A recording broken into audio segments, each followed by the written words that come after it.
A Niners!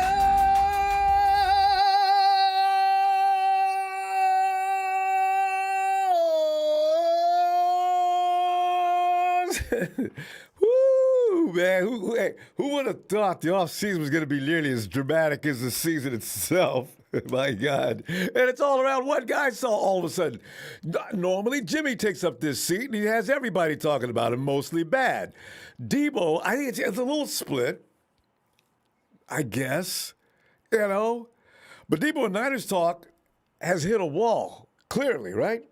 When you first seen that thing, you said to yourself, what are they talking about now?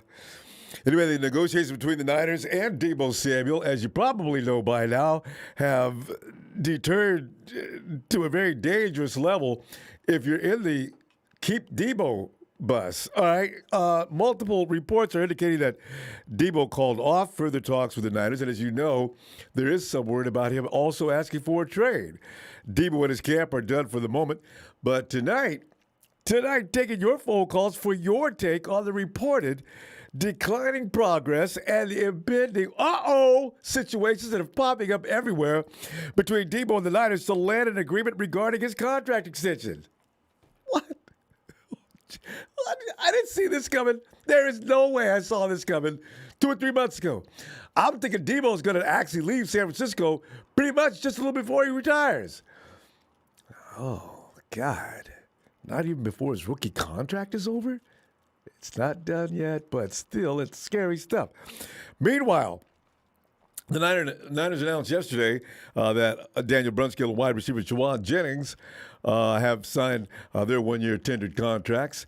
JJ appeared in 16 games, 1 start, and registered 24 receptions for 282 yards, 5 touchdowns during that last 2021 season. Brunskill has appeared in 47 games, 40 of those contests as a starter along the 49ers O-line since signing with the Niners as a free agent back in 2019, in addition to appearing in 6 postseason contests as a starter 3 times. He's got a lot of polish. He's got a lot of wear on him and experience. But in 2021, Brunskill started all 17 games at right guard for the 49ers and all 3 of the team's postseason contests. Yeah, I know. I've got nothing more to say about that. Also, Alex Mack, right? Now the news is that Niners may be on the hunt for a new starting center this offseason. According to Eric Branch of the San Francisco Chronicle, and normally you can trust Eric Branch. Branch is not like a lot of reporters that are talking all the time. He only comes out and says something when it's pretty much pertinent or pretty much almost on point. Mack has played in 13 NFL seasons since the Browns made him a first-round pick back in 2009. Last season was his first with the Niners after they linked him to a 3-year contract worth $14.85 million with $5.6 million guaranteed. The last update we had on Mack, prior to Branch's report, came from our very own GM, John Lynch, with a big smile on his face. And, John, I'm starting to worry about you with that smiling face. But when you do that, sometimes it's not really true, is it? He said at the NFL owners meeting when he said Mack was working out and expected to return, but he did say he expected to return. So maybe he would take the meeting. Let me take that back. John said he's expected to return. He didn't say for sure. He just said it looked that way. My bad, John. My bad. Now his return is up in the air, and the Niners may be on the hunt for another interior offensive lineman. The only other center on the roster is Jake Brendel, please know. Although Daniel Brunskill also has some experience at that spot. Lord help us.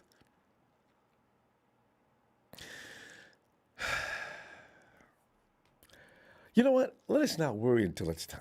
Maybe Alex is coming back, and this is all for naught. No matter what, though, he's only coming back for 1 year. Niners, get some kid in there and get him working. Make sure he's got a lot of potential, and let him work with a Pro Bowl Mac. Don't wait. Anyway, let's get into this. Schefter doesn't believe Deebo Samuel wants to get a deal done with the 49ers right now. There are 2 sides to every story. That is always going to be the case. That is probably true regarding the 49ers and Deebo. But unfortunately, neither side is sharing its story, except for some of the stories that we're getting. But I see, fam, I don't trust the media anymore since last year. I said this time last year, listen, when they start writing up all the stuff they start writing up, don't bite on every goddamn. Don't. It's, you know what? If you sort through some of the info that's out there right now, you see some pretty cut and dry things. And also, you know what? Let me break down a few things. Deebo is eligible for a contract extension. That's a fact. The Niners have expressed a desire to keep Deebo on the roster for the foreseeable future. That's a fact. This offseason hasn't gone as planned for the team. Boy, you can't get a bigger fact than that. The wide receiver market has exploded. That's a fact. That is the reason why all this is going on anyway.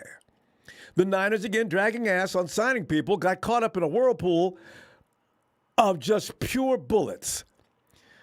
Yeah, you don't wait until everybody signs people. Niners, now look. Deebo's sitting there wondering, where's my money? Oh, Deebo's peers, stars like Devontae Adams, Tyreek Hill, receive big paydays following trades to new teams. That's a fact. Deebo has since scrubbed his Instagram account of everything 49ers related for reasons we don't really know, and that's a fact as well.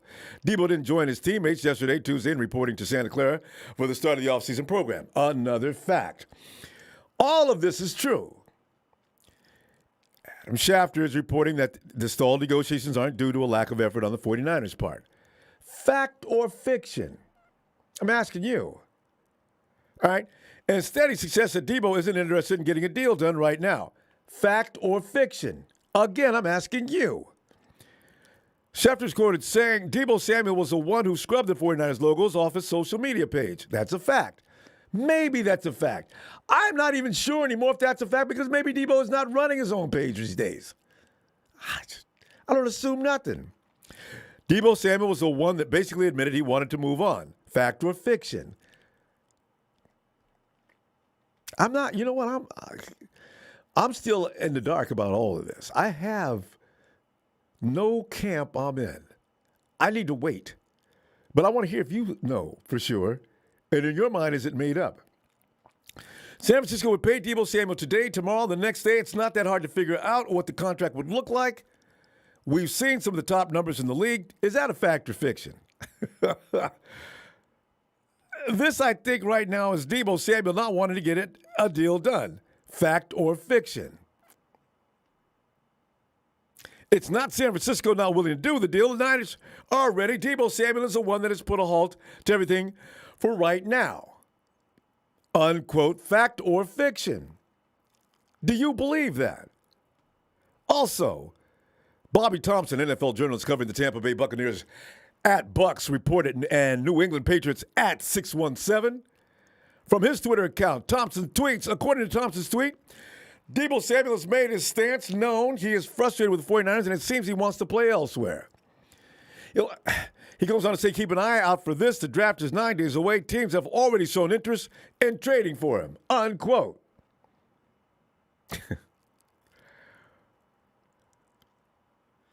On a related note, Deebo's brother, Tiquan, was responding to protests over on 49ers, a Facebook post by SF Niners.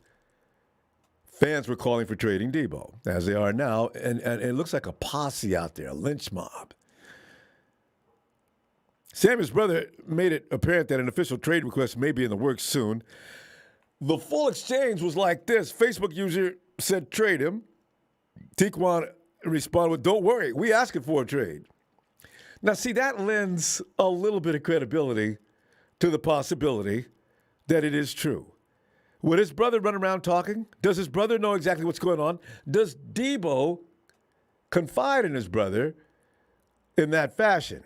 My guess is probably. And then, of course, that followed by 2 laughing, crying emojis added for emphasis. But Albert Breer, a number of factors went into 49ers wide receiver Deebo Samuel's trade request money isn't central to it. Now, everybody thought that Twitter went wild. 49ers in there trying to lowball Deebo. You know, what people don't know how to distinguish is negotiations don't always start with the people who are paying just throwing in a huge boatload of stuff to begin with, because what that might do is backfire. If I give Deebo everything I think he needs or everything I want that he probably wants, what if he says no? What if I say, Deebo, this blah, blah, blah, $70 million guaranteed? Deebo looks at me and says, what you talking about? And now what am I going to do? I can't go up any. You leave yourself a margin to maneuver. This is why when people start screaming, yelling, Ronbo, you know what you talk about, man. The 49ers lowball Kittle. They lowballed, they went, Trent Williams had to go all the way to Kansas City to get his seat. Look, guys, y'all need to understand, negotiations, you call it lowballing, but if I'm the owner, I'm going to do what I can to get this guy for what I can. It's the way the business is designed. It's the nature of the beast. I start out low, hoping where I can go with that, and you go up. I always leave myself margin to go up, but I'm not going to start out giving them the farm. So you know what? If you don't want to fight, don't go to Twitter. Anyway,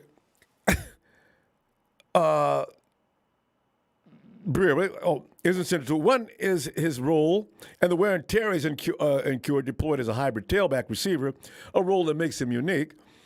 The good news for the Niners is this will smoke out offers. Did you unquote that tweet? Fam, you know what? Here's another truth or false question. If Deebo didn't appreciate playing both wide receiver and running back, wouldn't he have said something a while back? And it's just me thinking. I want to know what you think. I don't need to wait until the off season to tell you, Coach, I don't really think I feel like I want to do all this. All right, you know what I'm saying? Like, and that last shot I took, I couldn't feel my neck. So, I am a wide receiver. I mean, I can have this conversation with Coach after the game in his office, and we can get that out. But I'm not going to wait till the off season to start crying about the fact that I don't appreciate being a hybrid. That doesn't make any sense to me. Man, did you imagine anything like this? I just, it's blowing me away. Phone lines are open. Let's talk. Yeah, you'll see the phone number posted right up on the screen, and the post, all information is right there in the text below. This is really making me crazy. Big Show said, thanks for the memories, Deebo. I told you so. Show's an advocate of trading Deebo. The Jets have gone on to say that, we figured the 49ers are going to ask for a king's ransom. So, the Jets are probably out. If you're thinking the 49ers are going to ask for a king's ransom because, one, they want to make sure that Deebo knows they tried, and this is what they do. They're going to want Deebo to know that they did try to trade him and it didn't work. So we're going to have to keep you here another year and see if we can get you buttered up and be sugar sweet to you. We're not going to make you carry the ball all year long. We're going to see what we can do to make things a little less work on you. And by the end of the season, you'll be saying, I'm ready to sign. That's the only choice the 49ers have at this point. Or next year, we're probably looking at a franchise tag. Mark my words, the 49ers do not want to lose Deebo. And that's why if they do ask for a king's ransom, it is going to be huge. Why? Because they don't want to get rid of him. But if somebody does want to give them everything they're asking for, yeah.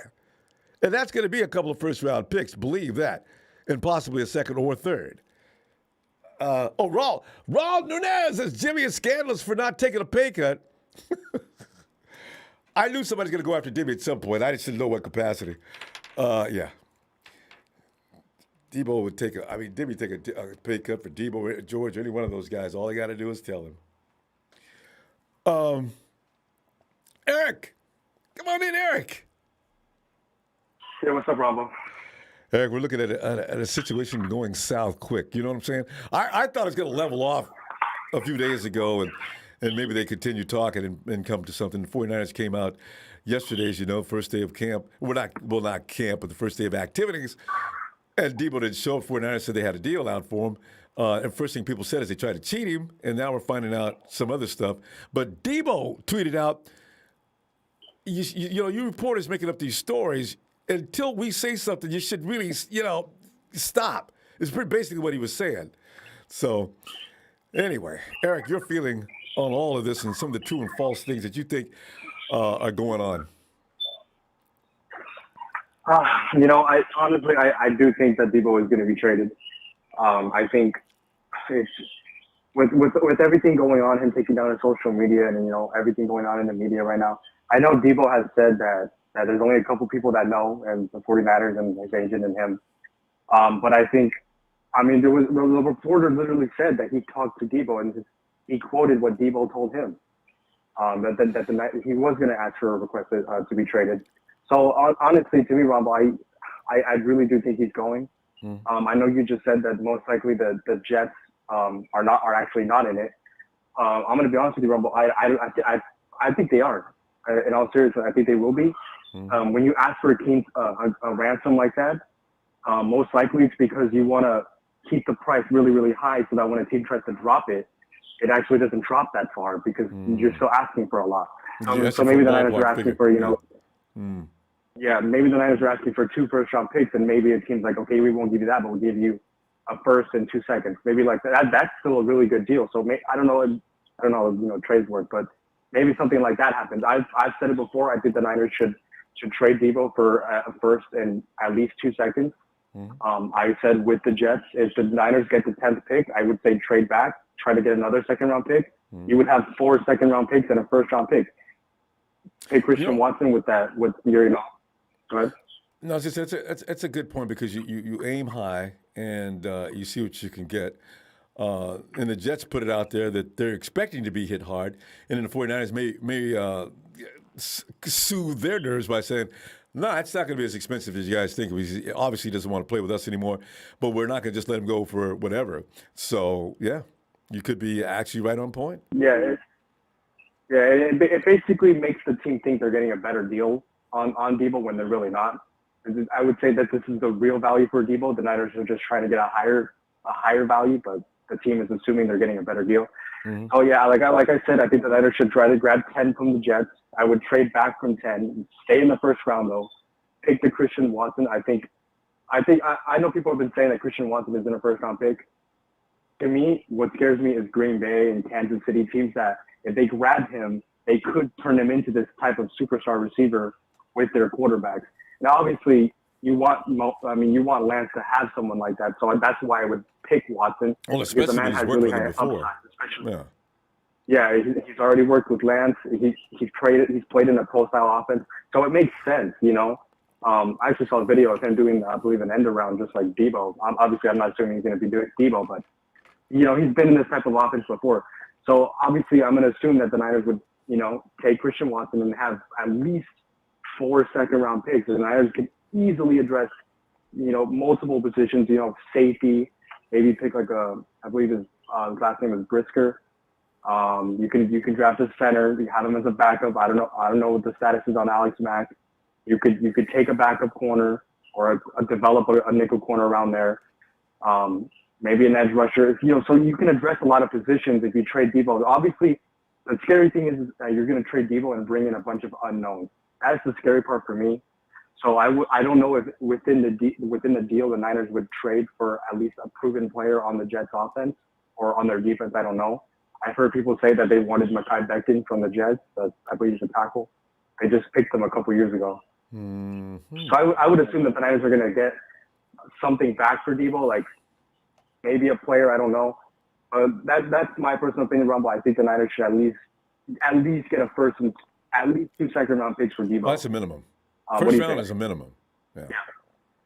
So, Mekhi Beck, that big mountain man, boy, I'd like to see him on the 49ers offensive line. Woo!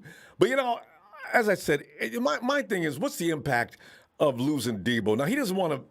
I don't know how much truth there is to the fact that he doesn't want to play. He doesn't want to be a hybrid anymore. I don't get that. But that does subtract from our offense in a very large way as it is designed now. So that means we're going to have to pretty much start evolving toward a new offense if he leaves and Jimmy leaves. Now you got a whole new dynamic to develop. So this is why I'm thinking, what is this going to do to the 49ers? Have they thought about this? It's going to be interesting to see what they do. But, yeah, we'll find out. I tell you what, I'm going to be back. I'll let some things simmer, and then I'll see you Friday, okay? Hi, Ronbo. I'll catch you later. Hi, man. Night. And by the way, Raul, Deebo it's already been pretty much established. It is not about the money. So that start going after Jimmy and going after the 49ers because they're trying to lowball him. It's nonsense. The 49ers had this budgeted a long time ago. They knew Deebo was going to need about $25 million. They're not trying to take any money away from him. Now, I don't know about the guarantee or anything like that, but the 49ers have the money to pay Deebo. It's not about that. Hey, yo, Papa Dragon. Now, Papa, I know you got some things to say about this. Papa's telling people to have some tea and go get a massage and relax. But Pop, did you do all that before you called in? Oh man, I'm relaxed, man. This is about how I expected it to go. Look, man. Look, you're negotiating with someone named Deebo. Yeah. So let me give you some quick truths from the people that are in the know. Okay, and I don't know all the truths. I don't know why. I'm going to paraphrase a little bit based on what I was told. Mm. Okay, there were no negotiations happening. Okay, until Deebo asked for a trade and scrubbed his social media account. Oh. That's when the original request of a trade happened. Okay, that got the whole negotiation process started, right? So that Mm-hmm. tells me that the 49ers need to switch their paradigm of paying people late and expensive and start Hey, paying them man. first and cheaper.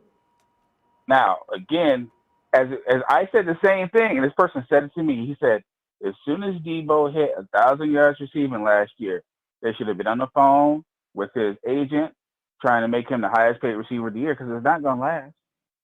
But it's been way cheaper than what it was this year. So that's where the mistake was made. Now, here's the negotiation process. Now I'm paraphrasing. So based on what I heard, and based on my boy Deebo being Deebo, who you're dealing with, when a player gets involved into the trade negotiations, okay, that dude is shouting at the agent. He's not shouting at the team. He's shouting at the agent. But he's Indeed. also talking to everybody that's close to him, such as his brothers. Yeah, that's how it works. Show me the money, Ah. right? And So you build up when an the arsenal of people that are all shooting at the same time. exactly. So while that's going on, you got social media, which is really, what it is. A weapon. So, people close to Deebo are going to echo what Deebo's been saying. But like I said, by the time we heard the word trade, it was said last week. It was already said because he was mad, right? And this is why he Mm. was mad. The 49ers, when they finally came to him after he said trade, negotiations started, they came from the viewpoint of trying to price him out as a wide receiver hybrid. Mm-hmm. Now, this is where I'm paraphrasing. So here I am. I'm Deebo. I said, look, man, I bled for you last year. I played out of position for you last year. I was on the field crying for you last year. And you come at me with this. You come at me with this. This is where we're at. Y'all got to do better than this. Well, another offer came. It wasn't where he wanted it to be. And where he wanted it to be was guaranteed money. He was offered $45 million guaranteed money originally. That ain't going to cut it. Mm. It's a new year. He's the best player on the team, which means that he has surpassed Trent Williams, and he's younger. So he wants something north of $65 million guaranteed. Mm-hmm. Okay, so that's where that's at. Now, since they are somewhere in the 40s, okay, and they were trying to stay in the 40s, which equates to like a 2-year deal, Mm-hmm. okay, that's where things went backwards. And then again, I'm paraphrasing here. He got mad again and said, I don't want to hear no more. I'm not talking no more. I don't want to hear no more negotiations. I want to be traded. So he went right back to the thing that got the whole thing started. So it goes back to the 49ers, Dragging nickel and ass. diming their players, And dragging taking a ass. long time about going about doing it to begin with. That's the thing that burns me up the worst. That he had to initiate the negotiations. Well, yeah, and then that's why John Lynch out with a big smile on his face. We've already got Nick and Deebo budgeted in, so we're ready to go. Well, John, John, just do you it. don't have it budgeted in because John, you don't control the money. Yeah, Who controls the money is the Yorks. When they wanted to keep and Jimmy pride. Garoppolo and draft a quarterback, who did they go ask? They went and asked the Yorks. Mm-hmm. This is what we want to do. So they may have control of the team, okay, but they don't have absolute control Yeah, because they don't control the money. they're That's just out John there York. they're just doing the PR thing to do. But here's the thing: Debo Well, there's also some tweeted PR out stuff now. going on, yeah. Now, Debo also erased this, I think, already deleted this. Reporter's job is to make stories. Only people know the truth about situation as 49ers at Tory Dandy and Deebo Samuel. This is Debo tweeting this out. So Debo is like wanting, if he's going to orchestrate this attack by many, He wants some people to just shut the hell up. So you can't, but it doesn't work like that, fam. You and I both know that. It's all going to be taken into account. No, it's not. Right. Until he puts the truth out there, what media is going to do and social media is going to do, we're going to paraphrase and we're going to create conspiracy theories. And then depending on whose side you're on is how you're going to frame it. Yep. But the way I just framed it is from the viewpoint of two sides negotiating, except there's some people you don't negotiate with. You don't negotiate with people like Deebo. Remember that movie, Goodfellas? Yeah. Good movies, the dude's like, oh, so you couldn't trade Jimmy Garoppolo if you pay me. You only got $1 million. You don't have enough money in your account to get the rookies, huh? If you pay me. That is what example. He is like. We're gonna run out. That's we're what gonna he's run like. out of time, fam. We're actually already out of time. You were so entertaining, I couldn't stop. But anyway, Pop, I'm gonna see you Friday. Anyway, Let's see what this simmers hearing. And where this goes between now and then, because it's gonna get. It looks like it's gonna get more raggedy before it gets better. So we're gonna go. And last but not least, the 49ers are officially asking for 2 first-round draft picks for Deebo. So I don't think he's going nowhere. Well, we're going to find out. All right, Pop. I'll see you Friday. All right. Yeah, we'll see if he turns into Antonio Brown.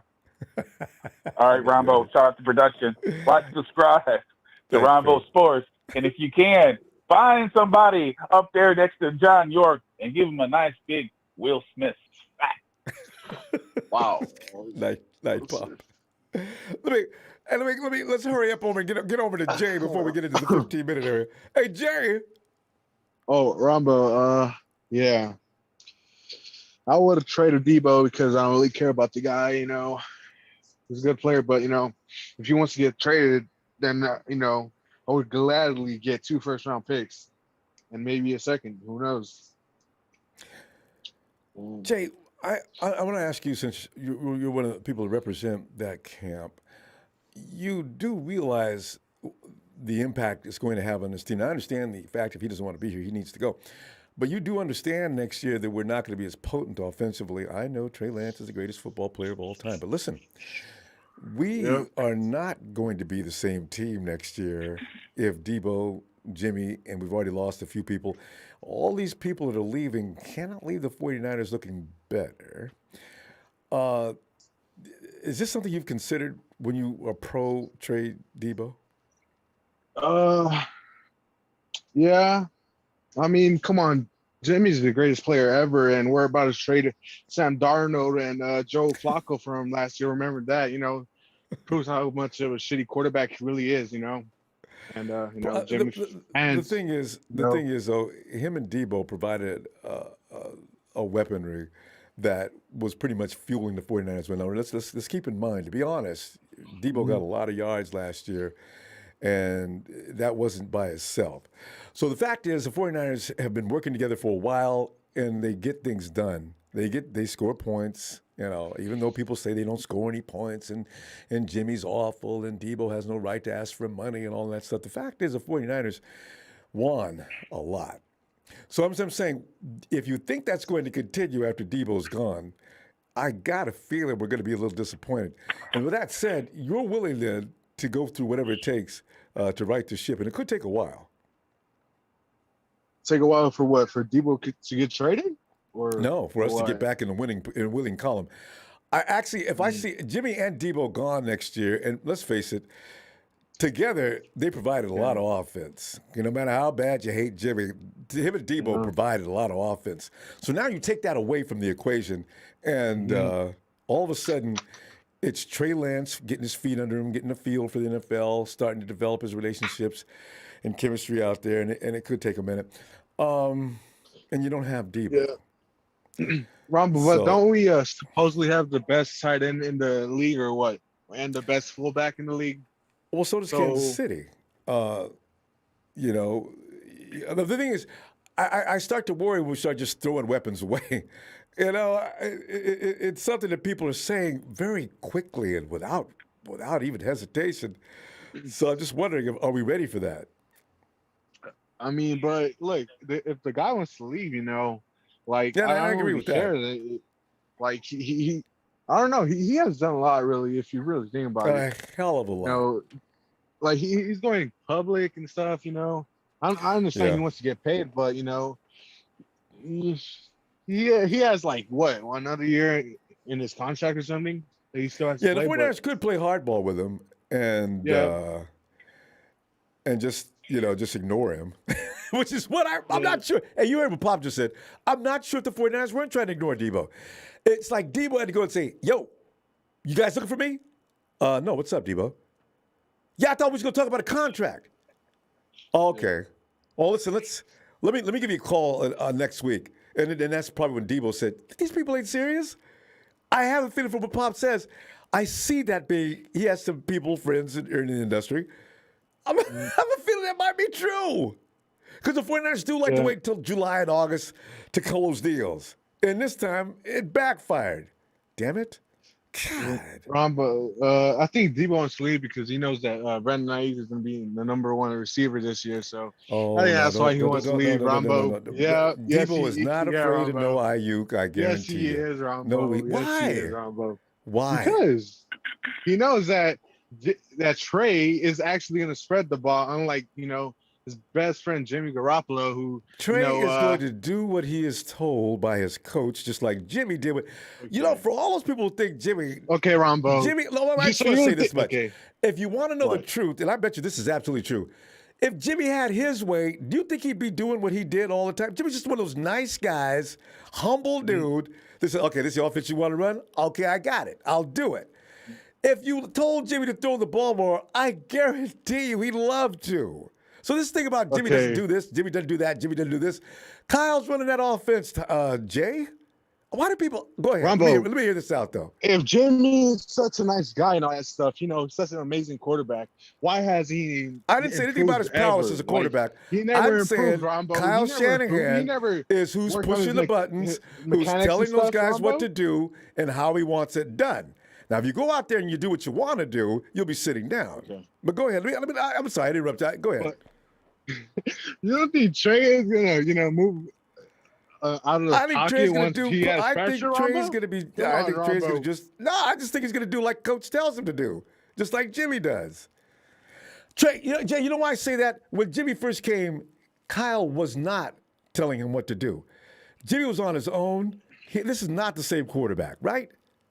So that's what I'm saying. After you start learning Kyle's offense, this is when he got into trouble with the fans.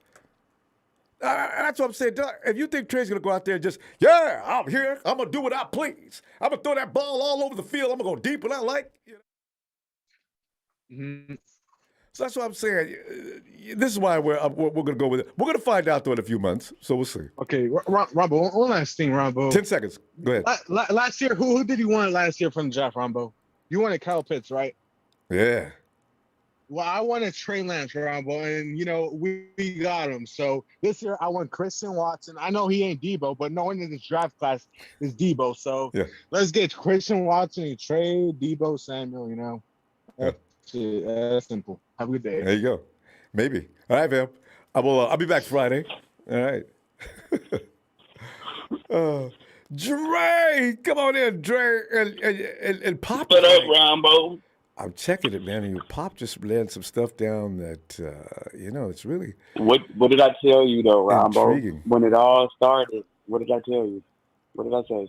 I said how the Jets work, right? I mean not the Jets, the Yorks work. The Jed and Parag work similar. Parag is cheap, Jed like okay. Period. That's just how it works. But I'm on the train of Trey Deebo if he doesn't want to be here because I do not need him up in my locker room messing up my locker room. You get in there getting Deebo all upset. You get in there, because players take player side all day, every day. Yep. So that's what you're supposed to do in the league.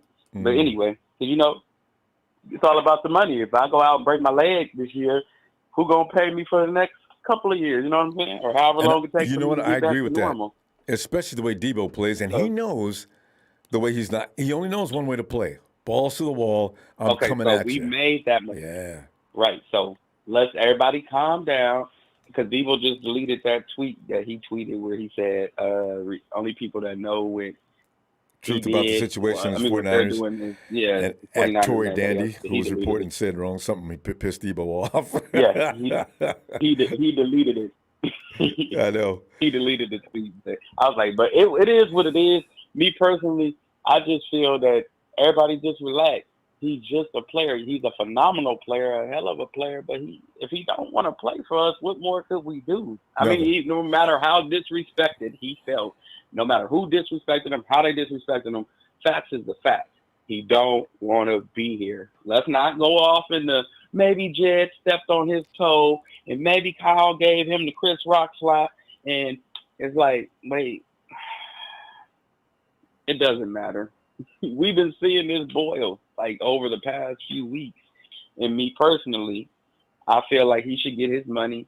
And then again, I feel like he should have shut it the hell up, because when you get in front of the public view, you know, and you get everybody in the mix and everybody got their own, you know, their own opinion.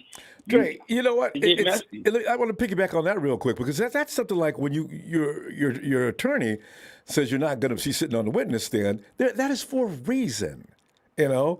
And Deebo, nobody told him like to keep cool. Yeah, right. Yeah.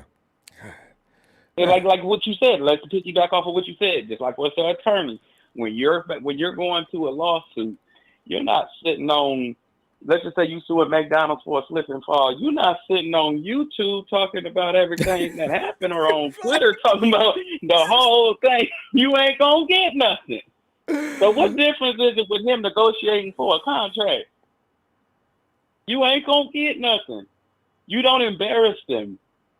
Haven't he learned? Haven't he seen over the course of years players who want to show they tail, they don't get nowhere with them? We didn't go after OBJ. We lied and said we did. Yeah, we lied and said we went after all these terrific players that it was disgruntled, and we never did, because they never played for us. And me personally, Ronbo, you know my motto: if we ain't run no chips, I don't give a damn none of it. Oops, sorry. But that's just my motto. I'm sorry, all these moral victories going, almost went here, almost could have caught that. I ain't walking downtown. I ain't holding up no Lombardi. I want to hold that Lombardi. So until one of these players help us win one, I don't care who leaves. They could trade Trey Lance if they wanted to. He ain't won nothing. Just blow it all up. It's going to get blew up anyway. This is the thing. When you say name in the front, not the back, it's hard to actually embrace that way of thinking all the time. You're going to get players that do move into your head. But what I really wish Deebo would have. Fantastic, Ronbo.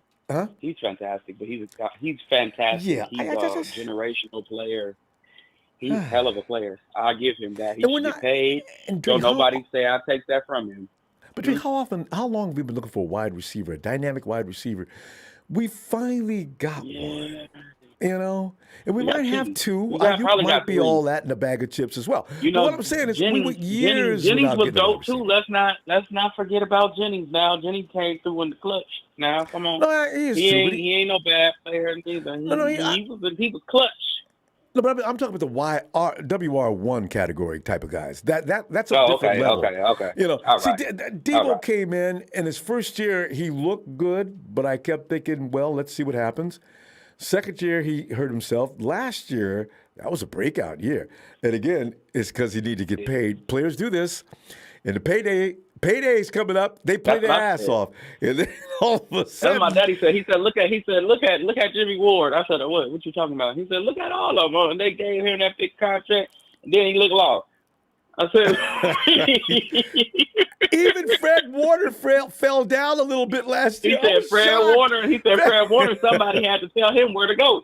I said, wait, what? He said, yeah, look at this play. Look, he said, go over there. You supposed to be over there. All that money they paying you supposed to know where you supposed to be. And I just hope, like with our luck, the way we pay players, just look at over the history of the players we paid. After we paid them, what was they play like? I don't even want to think about that because of both sides. Anyway, Dre, we're completely out of time. Let me see you to Friday all right, y'all. After we let this simmer a bit and see where it goes next. I got a feeling we're just getting into the beginning of the mess.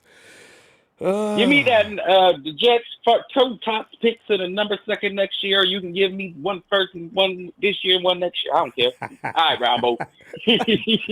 Have a great night, Dre. You too. Ooh, man. man, here we are, fam, sitting in another one of these fine messes. Hey, Bethel.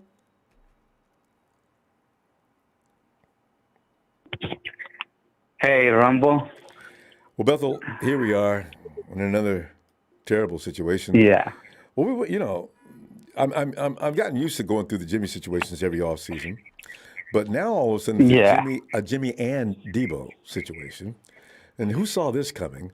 I got a feeling, Bethel, that Hey, I did because I told you, remember, when I heard Ernest Smith say what he talked about with Deebo Samuel and the way he, all that happened, I told you there's going to be a trade. Yeah, you And I go, yeah, see?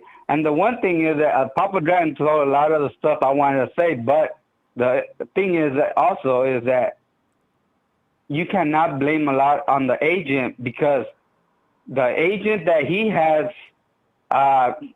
always gets best deals for a lot of other players. And there's a corner. There's a corner from the Browns Ward. that got a big deal. Yeah. And he didn't do what Deebo is doing.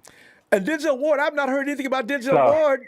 I can't remember the last time I heard anything about Denzel Ward. He's the highest paid quarterback. Yeah, and look at what kind of deal he got. And he don't have that big old stats like other corners do.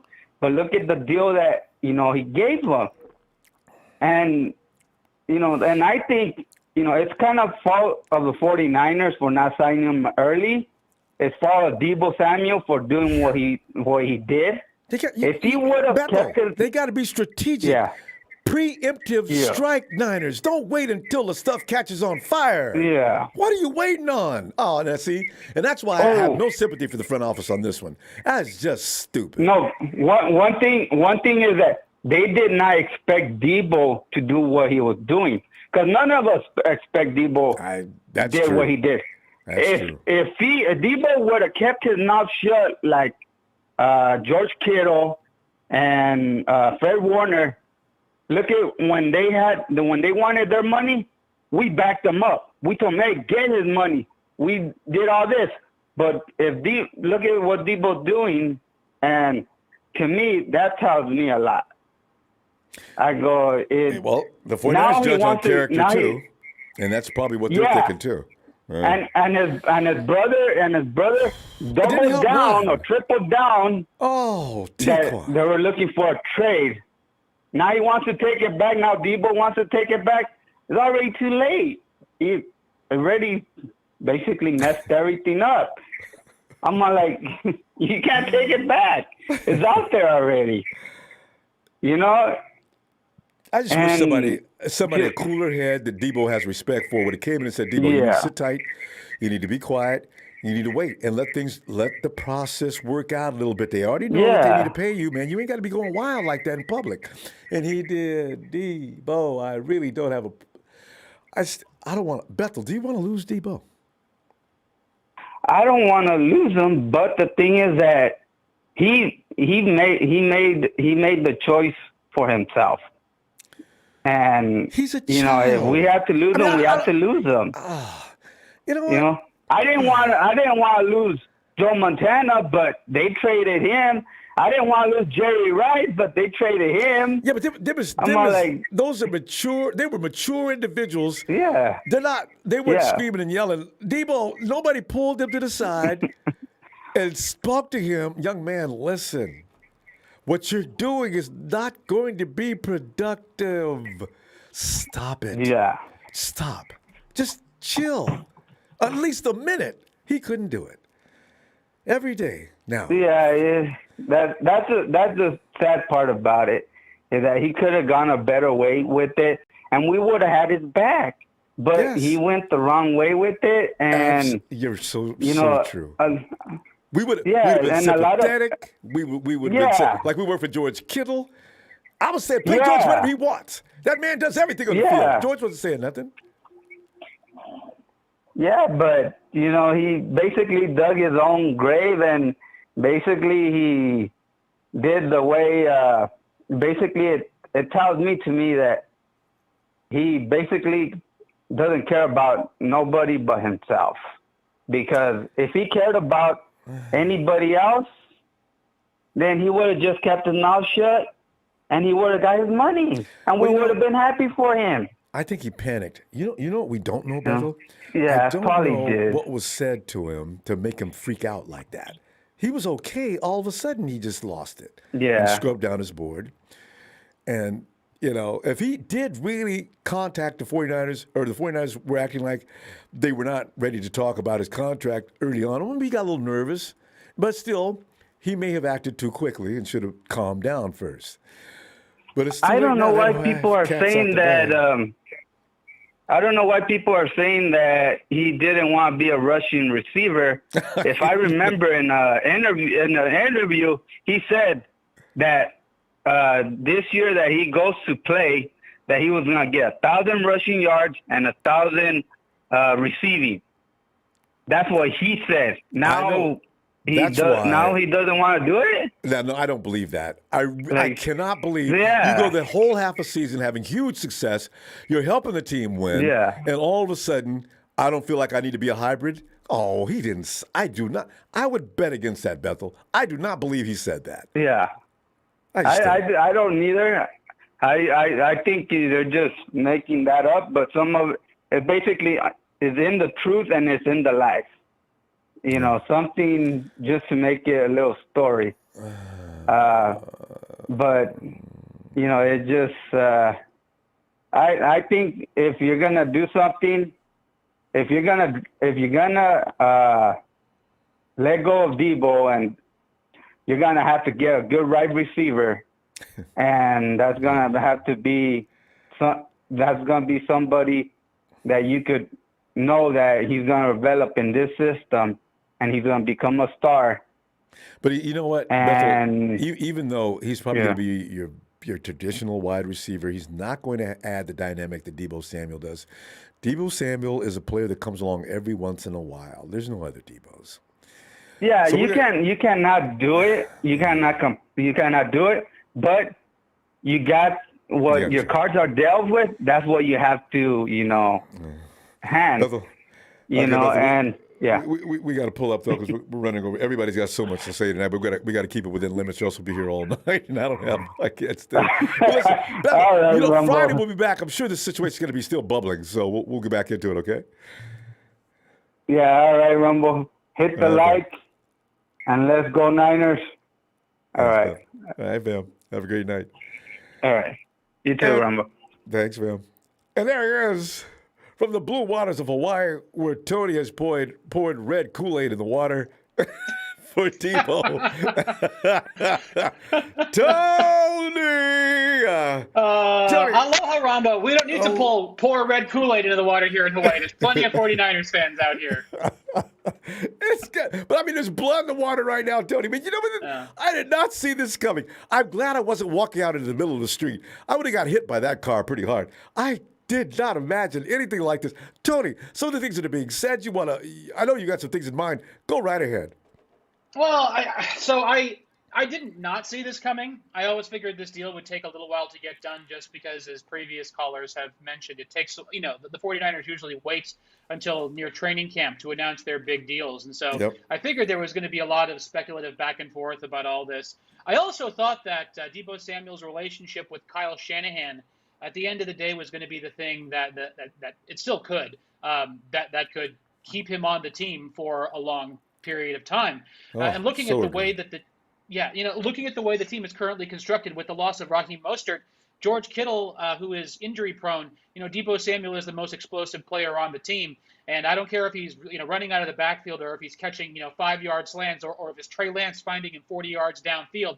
He is going to be viable at every single stage of the offense. So He is the kind of player that we absolutely need. He's a homegrown guy, and I just keep coming back to the way that all of the deals have happened over the past 5 years, all the marquee deals, they've come down to the wire. They started off with low ball offers, and in the case of Trent Williams, it required Kyle Shanahan having to personally get involved in order to retain him, or else Trent Williams would have gone to play for the Chiefs. And so I guess maybe Deebo's agent said, you know what, to hell with this. We're gonna do things a little bit more proactively and negotiate in public in ways that other previous players haven't.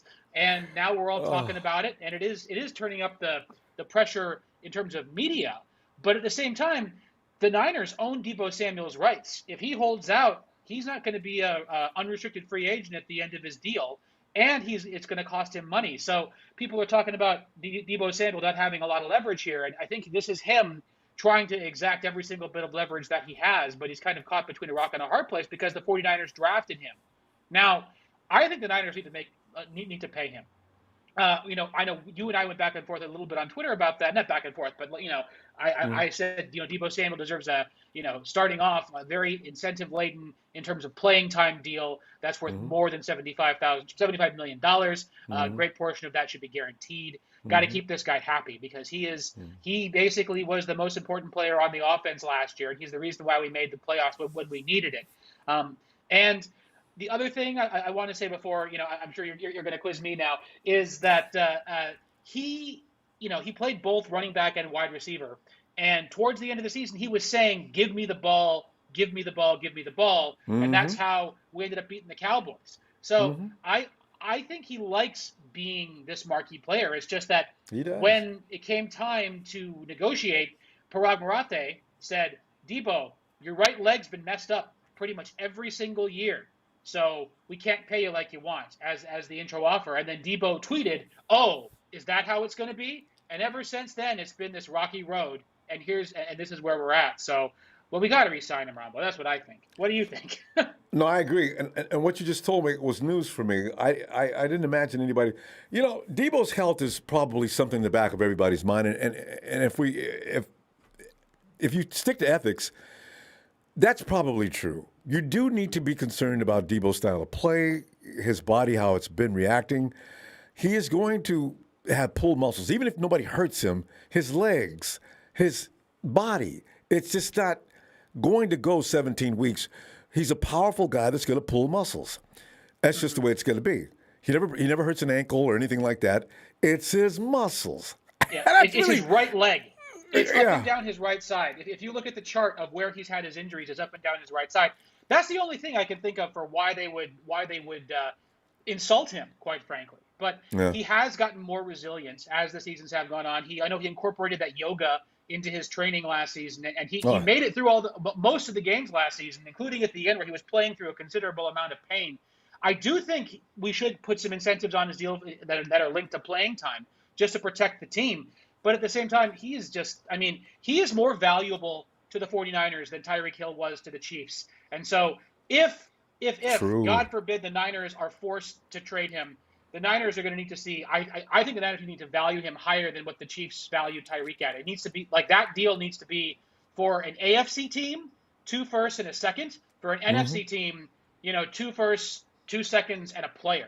Something like that, because quite frankly, he is that valuable. He's developed. He is ready to go. He could make a difference and a heartbeat on a team. That's all there is to it.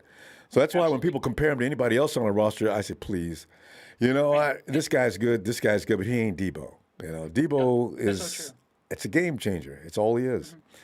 And one more thing, Ronbo, I know I got to go. And that's, I was so very much looking forward to what was going to happen with more downfield throws next year with Trey Lance, as it looks like he's going to be the starter going into next year. Because those passes against Arizona and those passes when Trey started, against the Texans, like finding Deebo open downfield.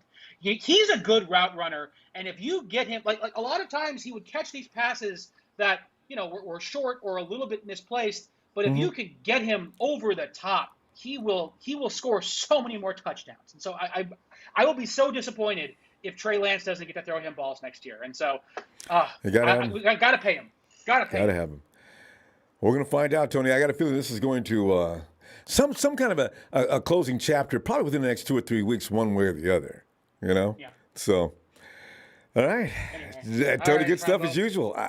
Well, we'll see you Friday if you got some time for us. Appreciate you getting in here, too. You're my best, Ronbo. Yeah, I'm busy. Aloha, Ronbo. Take good care. Aloha, Tony. Let's go to hey, Javon.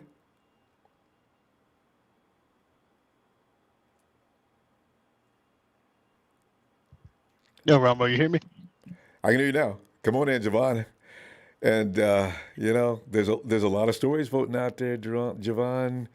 Which one are you believing, and which one do you think is just a lot of stuff? And what do you want to see happen next? I just think it's crazy that it seems like, well, supposedly that Deebo requested this trade last week, and we're just hearing about it now. So it just really seems like a big issue for our front office. Like, yeah, they've been overwhelmed. It seems, doesn't it? It really does. And you're not getting any comment because John and Kyle are. They're not going to say anything until it just gets completely out of control. That's just what they do. So. Right, but they really haven't said nothing at all. Not word one. That's what that's their strategy all the time. Nothing pertaining to this, but then you got like Jed York and John Lynch they're still gonna tweet what they want to tweet and still want to talk about what they want to talk about, but then ignore what's going on right here. Yeah. And I just think you really gotta hold these guys to the same exact standard that people are holding Deebo to. Like you look at Deebo and you say, oh, he's not professional. But what about John Lynch? What about Jed York? How come no one's addressing this right here? Like these guys, they haven't been professional either. So you really want to take a look at them and then just be like, does someone need to be let go? We almost lost Adam Peters last season. So are we just gonna sit back and be idle and then end up losing him after this season? And keep John Lynch, because it seems like John Lynch isn't doing his job. Well, That's really the what thing it is, seems like. It's hard to actually put the finger on if you're going to designate blame. Very hard. Yeah, because everything's a chain of command, right? So if Jed and his dad, John, I think there's things being said. They have a closed door meeting. They'll say, listen, here's how we're going to handle this. And then from there, it becomes a policy amongst everybody involved. So, what we're seeing is not individual actions. We're seeing something that's been drawn up and actually figured out and assuming a conclusion in how it should end. But if it doesn't end that way, then it's not gonna. It's going to be a little bit crazy, and then you're going to get people getting held accountable. Big time. And it just seems like, okay, now when you, like you said, point the finger, it seems like the only people that's pointing the finger is towards Deebo. But it's like this guy's over here. He just wants to get paid. It still behooves me that they gave Trent Williams all this money, but only like 48 million guaranteed. Like it's less than half of what the money he's making. So true, but you go back to your other point though. You see, Deebo's. How many people have you ran into that said trade him? See, the 49ers sitting back looking like the good guys almost. Except for those of us who are looking underneath the crust of that pie, So exactly. you say us 49er fans, and then you look at the 49ers. The management is being looked upon as like you're saying, the adults in the room. So that's why I'm saying this is all playing. The narrative is working, I think, almost to the desired effect for some people. Because the next time I run into somebody who says, trade Deebo. Okay, when you do without Deebo, now what do you think the 49ers are going to look like? Do you care if we win ball games? I love Trey Lance, but I love Trey Lance. I really like. He's gonna need. Why can't we give him the same opportunity that what Jimmy had, and let's see what he can do with that. So I really don't get why we just want to be so quick to say trade Deebo. Like it ain't gonna make any difference when people say that. See, I may think that okay, maybe we have to trade him, but I'm not liking it. Some people say it with a smile, and I just can't deal with it. I said, what? Do you realize who Deebo is and what he's been doing for this team? He's selfish. He's done everything. He's been our energy. He's been a spark. Yeah. Soon as you see him pick up a first down, it's like the whole energy for the whole entire team just feeds off of it. Just give him the ball and he gets a first down. And he breaks two tackles and he's gonna do it too. He's gonna do it. Right. We're not gonna find another player like that.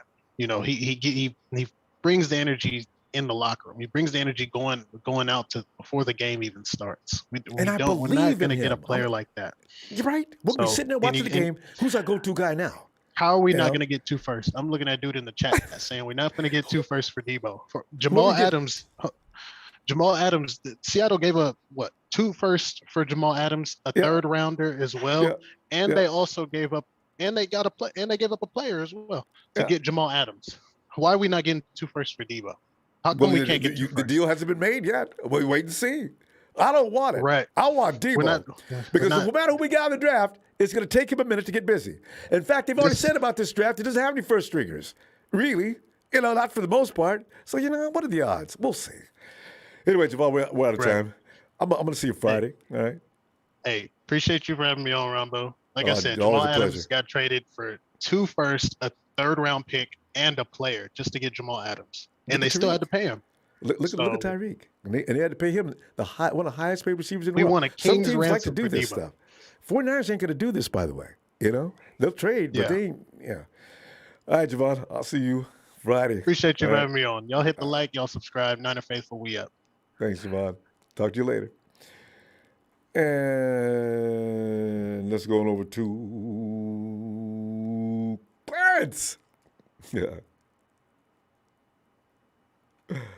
Hey, Ronbo, what's going on, man?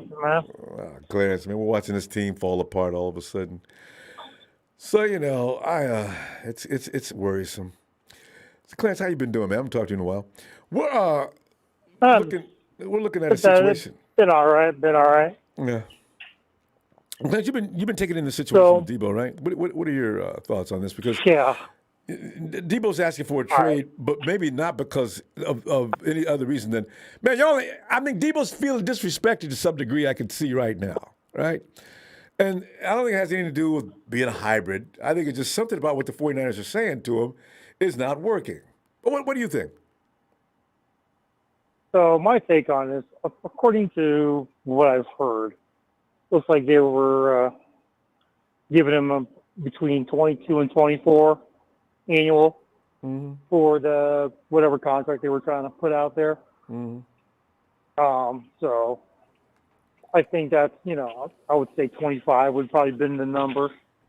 That'd have been probably in the better range as far as that's considered.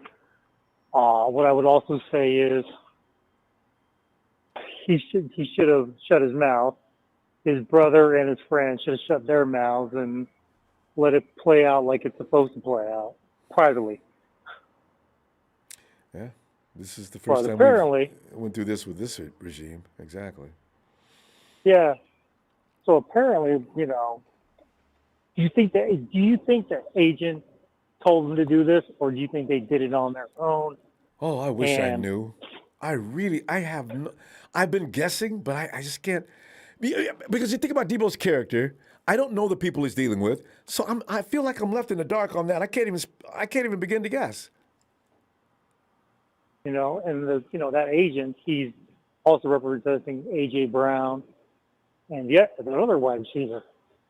So maybe they're trying to do trying to get all 3 of them signed at a high price, so they're all doing A.J. everything. Brown and whatever his name is, over in Washington, they're not drawing this kind of a noise.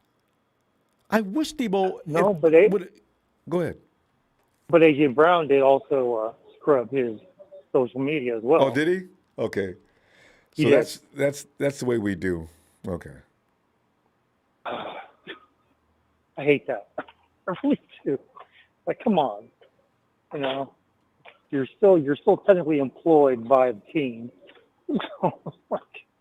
Why would you do that? Why this is a generational. That looks bad on you. Yeah, this is a generational thing. You look at Kyler Murray. He cleaned up his wall, and now you're telling me A.J. Brown did. I didn't even know that. And then Deebo did his. I don't know who else is. Well, nobody else. Everybody else is happy out there, right? This is an age group. I get player empowerment and everything like that, but come on, you're still technically employed by a team. You should, not saying you should quote unquote follow the rules, but hey, have some respect of what you're doing. And then I get it. I get it. I get why he's doing it. But like I said, it shouldn't play out in the media. That's my thing. You think he's well deserving of whatever he's asking for, and that he should be looking toward his Sure. future and taking care of his family and his welfare and all that. I think we all do. That's fine. I think we just don't appreciate. I got no problem. Yes. I got no problem them, doing what they like. I said, the Niners usually, do their contracts, do their high value, toward the beginning of training camp, July, August, in that time frame.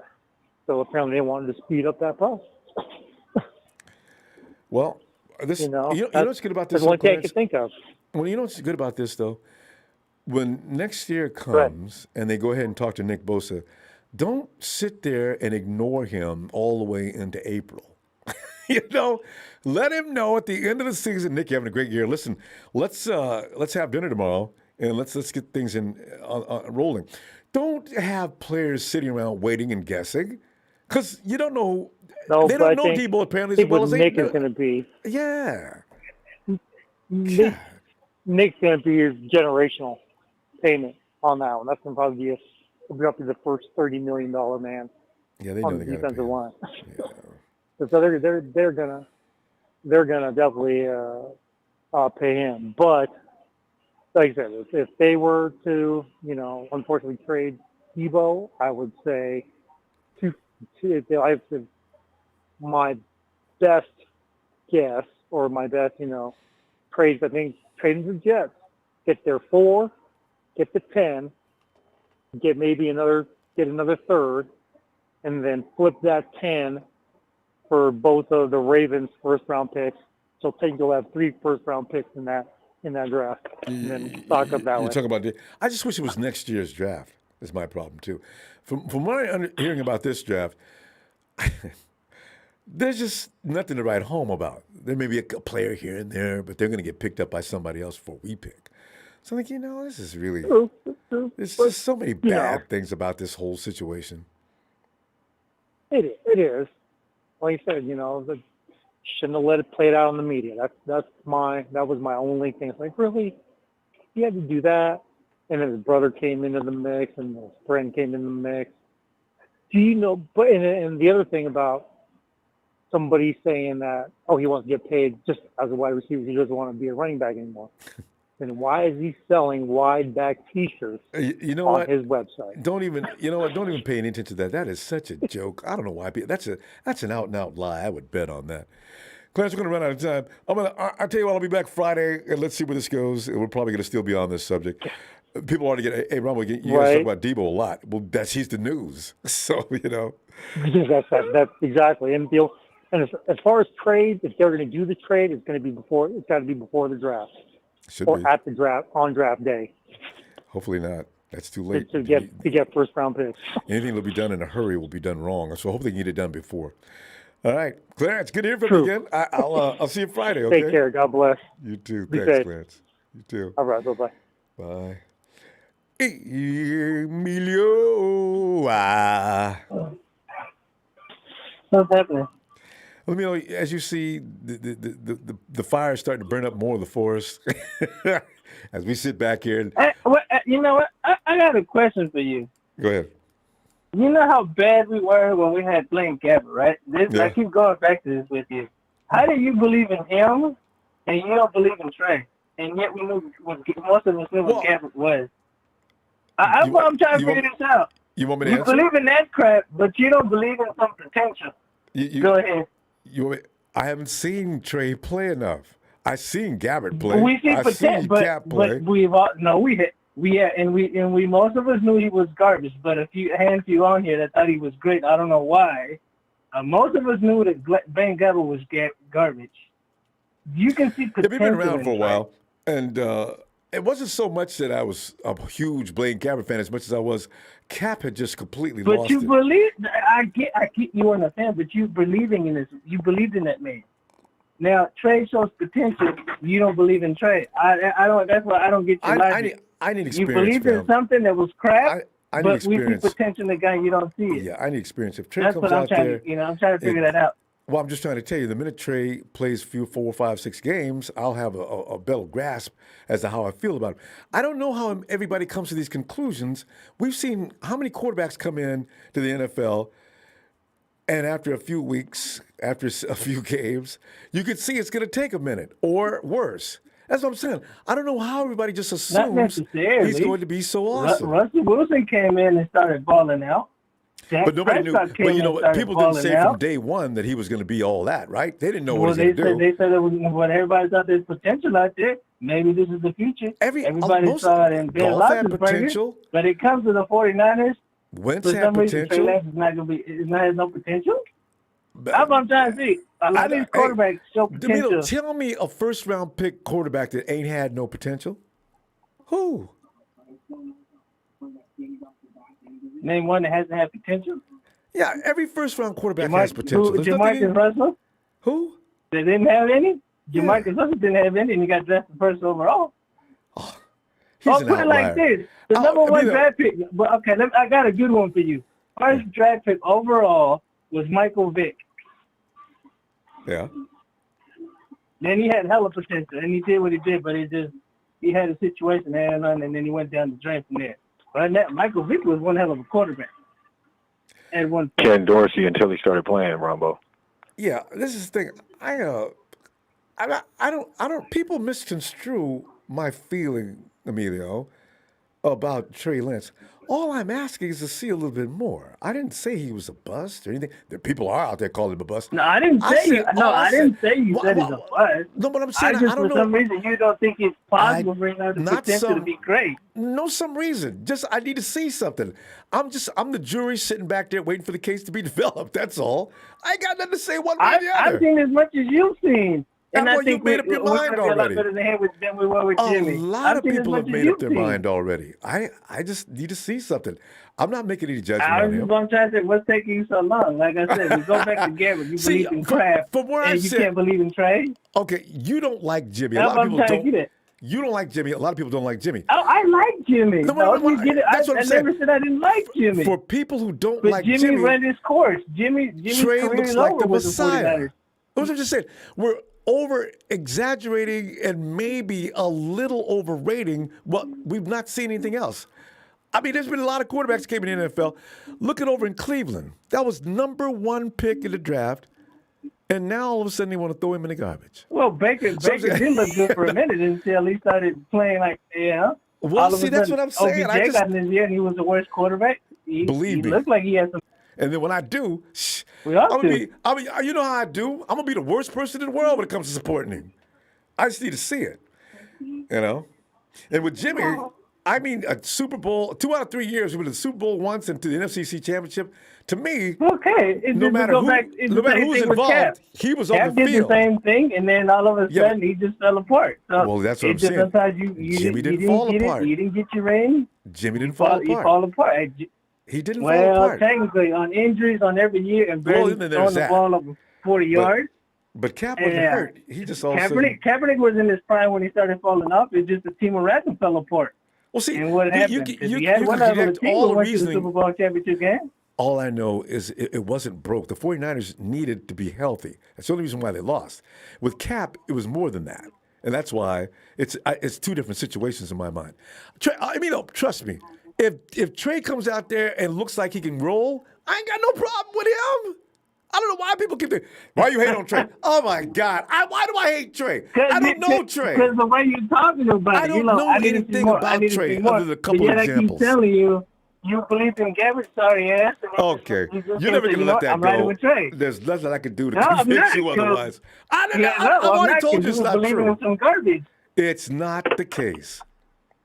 See what we did? You didn't even have a chance to talk about you didn't have to because we had a time. I'm not worried about Deebo. You know what? I know. The honestly thing about Deebo, if he's gone, I told you, we talked about Deebo before.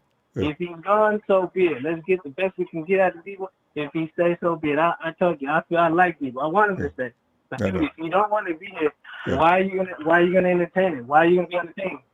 Get something. Well, get rid of him now before he becomes a cancer because he starts complaining. Fam. We used up all our time. I'll see you Friday. Though. We'll get back on that subject. Well, it's a big show. Come on in, Joe. So Boy, would I love to. I'm delighted you called because I know Show's been leaving them little notes and pissing people off. I love it. Now here he is. Show, I let would it go.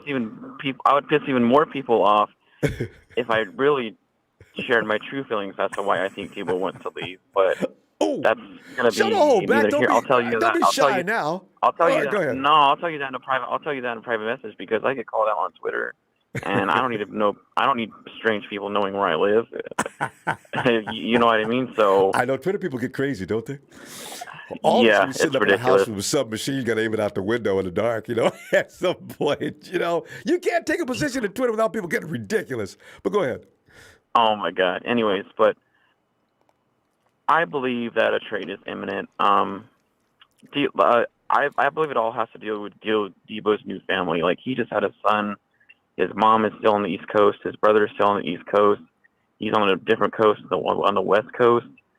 And I think that's the reason behind why he wants to get out of San Francisco, because he wants to be closer to his family. He wants his mom to be closer to his new son, her new grandson. And that's the only reason why I can think that he wants out of here. Other than that, all the other stuff is kind of BS all about the money, all about that lifestyle that he wants and stuff like that. I think that's all BS. Like he wants to be closer to his family, and he just started a new family. You know what I mean? So I believe the trade is imminent. Like he designed all of this. Like he threw some crumbs out there for the media to buy it, and they bought it and they bid it. And he's forcing his way out of San Francisco, and I think it's going to happen. Yeah. And I think we are going to get a king's ransom because who's it going to be? You got any teams in mind? Trey Lance scares the living daylights out of me, Ronbo. There's a lot of question marks around him, and if he, God forbid, doesn't work out this year, I want a first-round pick for next year for a security blanket, just in case if he doesn't work out. And should we go the quarterback route next year if we have to? Granted, he is under a contract for 4 years, but there's no telling. That doesn't mean anything. Remember, Jordan Love is under a contract for 4 years. Yeah, options too. See, this is what I tell people. I say, you know what? We've seen a little bit of Trey, but I don't know how we can conclude that he's just going to tear the league apart. I see the potential. I didn't say there was anything about his potential. I just want to see, because quarterbacks come in every year with potential. You know? Yeah. But I think a trade is imminent, and the one advantage Deebo has over Tyreek Hill and Devontae Adams, they each have their own skill set. Yeah. Deebo is more versatile than they are, and he's only 26 years old. He's not even hitting. He's barely hitting his prime right now. Yeah. And I think we can fetch 2 first-round picks for him. Honestly, like I don't see that. I think that's not even questionable. Like I think we can get 2 first-round picks. At least a late. You don't accept this anything year. less. Yeah, you just tell Deebo. Yeah, you don't we're accept gonna have to get more than a second-round pick for you. Let's go ahead and see. Now, Deebo, before you get excited, let's go ahead. Put the adult pants on. I want you to play one more year with this. Listen, if you do that, then you're going to get paid from whatever team that you want to go to. We're going to try to fix that up. You start talking nice to him, romance him into calm down, and let's work together on this. I think those days are over. I think he wants out now, and I think it's going to happen either draft day or before the draft or draft week, like the DeForest Buckner trade. And that pick we're going to be using for Deebo to replace it. And no, it's not going to be Christian Watson. Stop with that fantasy. You see, Big Show's going all over Twitter the campaign about Christian Watson. He's got stats and figures laid out. They have less than a year together. What are people seeing? They have less than a year together. Joe Burrow and Jamar Chase are both top 5 picks, and they've had 3 years of working relationships together at LSU, and they have a history of chemistry. Trey Lance and Christian Watson have less than a year together. You know what? I hadn't thought about that, but you're right. Because they only played 1 year. 2019 was Trey's first starting year, and then COVID happened. 2020, they got forced to shut down their football program, and that stopped. And then 2021, he didn't play all of it. He was drafted 3rd overall. I think they were high that night. honestly. Okay, but you know the story on that show. The 49ers didn't want to go that high in the draft. They would have been fine when they first No. started campaigning I wish around we would have number stayed at 8 on the 12. poll. Well, yeah. The thing is, no one knows he would last. The 49ers were afraid that they weren't going to get what they wanted. So, if they'd got 5 or 6, I'm sure they would have went up there. It would have cost them 2 first rounds for the year coming up next too. Because to be worth that many first round picks is frightening. You know what? It is How good is he going to be? So are free 2 agents. years? Free agents are frightening too. Free agents are frightening, and so are draft picks. I know. So, I mean, there's always risk. Who knows if Tavarius Ward is going to be work out, Well, we're going to find out, unfortunately. And, nobody pulls the trigger fast in the 49er fan base. He's a bust! You can already hear it coming, So, anyway, good stuff. I'll see you on Twitter. For sure. I always hit like. I don't get involved in the conversation because you got some hostile people coming after you. Seriously, it's ridiculous. Like, get a life, people. All right. Shout out to everyone. See you Friday. And Tony. Ronbo. Tony. Told you he's going to walk off into the sunset, didn't I?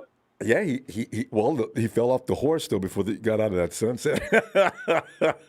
Somebody pick Deebo up. Tony, his agent, I blame him because I figure he knows what he's doing supposedly, and some of the people around him. Don't blame his agent. His brother should have been a little more cool, but they're just making this. I think the 49ers take this stuff personally. They're probably looking at Deebo. They don't blame his agent. Don't blame his brother. Right? Gotta blame him. I always wonder, but when you do things stupid as a kid, do you remember how your parents would say, you know what, this is why I don't appreciate you hanging around with those particular fellas. Because look at you. I don't even know you anymore. And see, that's why, can Deebo come up with okay, Tony, explain your position on this. Because you're thinking Deebo's manufacturing all this madness on his own. Am I right? Look, the guy, I heard this while you were asleep. I was up at 3 o'clock in the morning this morning, and I thought, I knew you were going to be on today.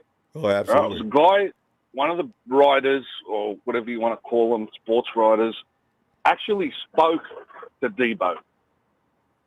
All right? And that's coming out of his mouth. He spoke to him. He said, I spoke to Deebo.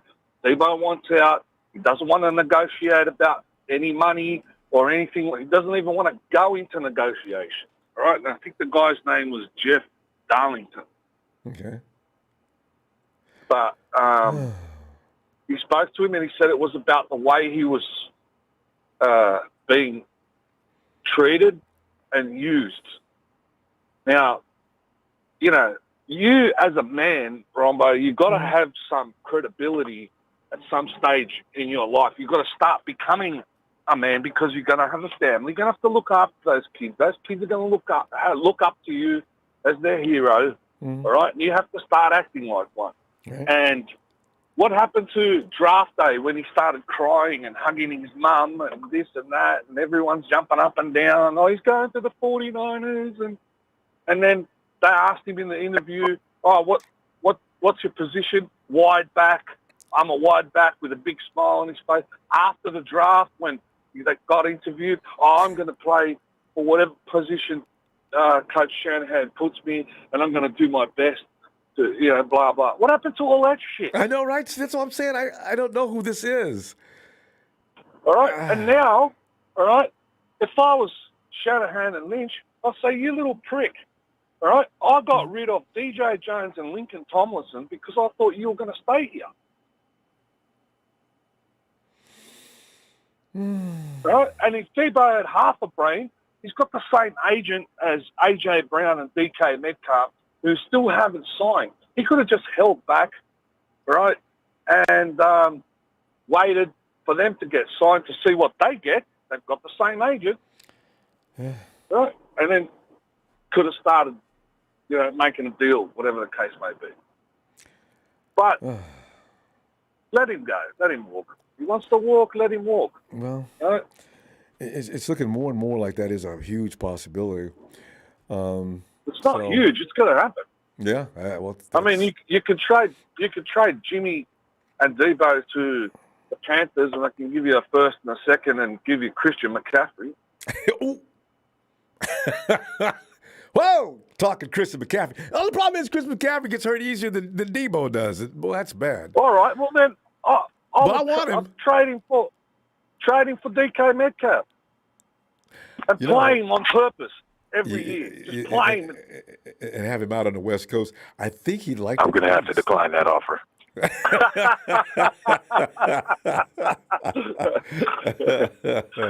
The thing is about it, we don't want to do anything to help Seattle's cause. And you know how they like to run the ball? Oh, they love to have Deebo. You put Deebo and Metcalf on the same team. Oh, my God.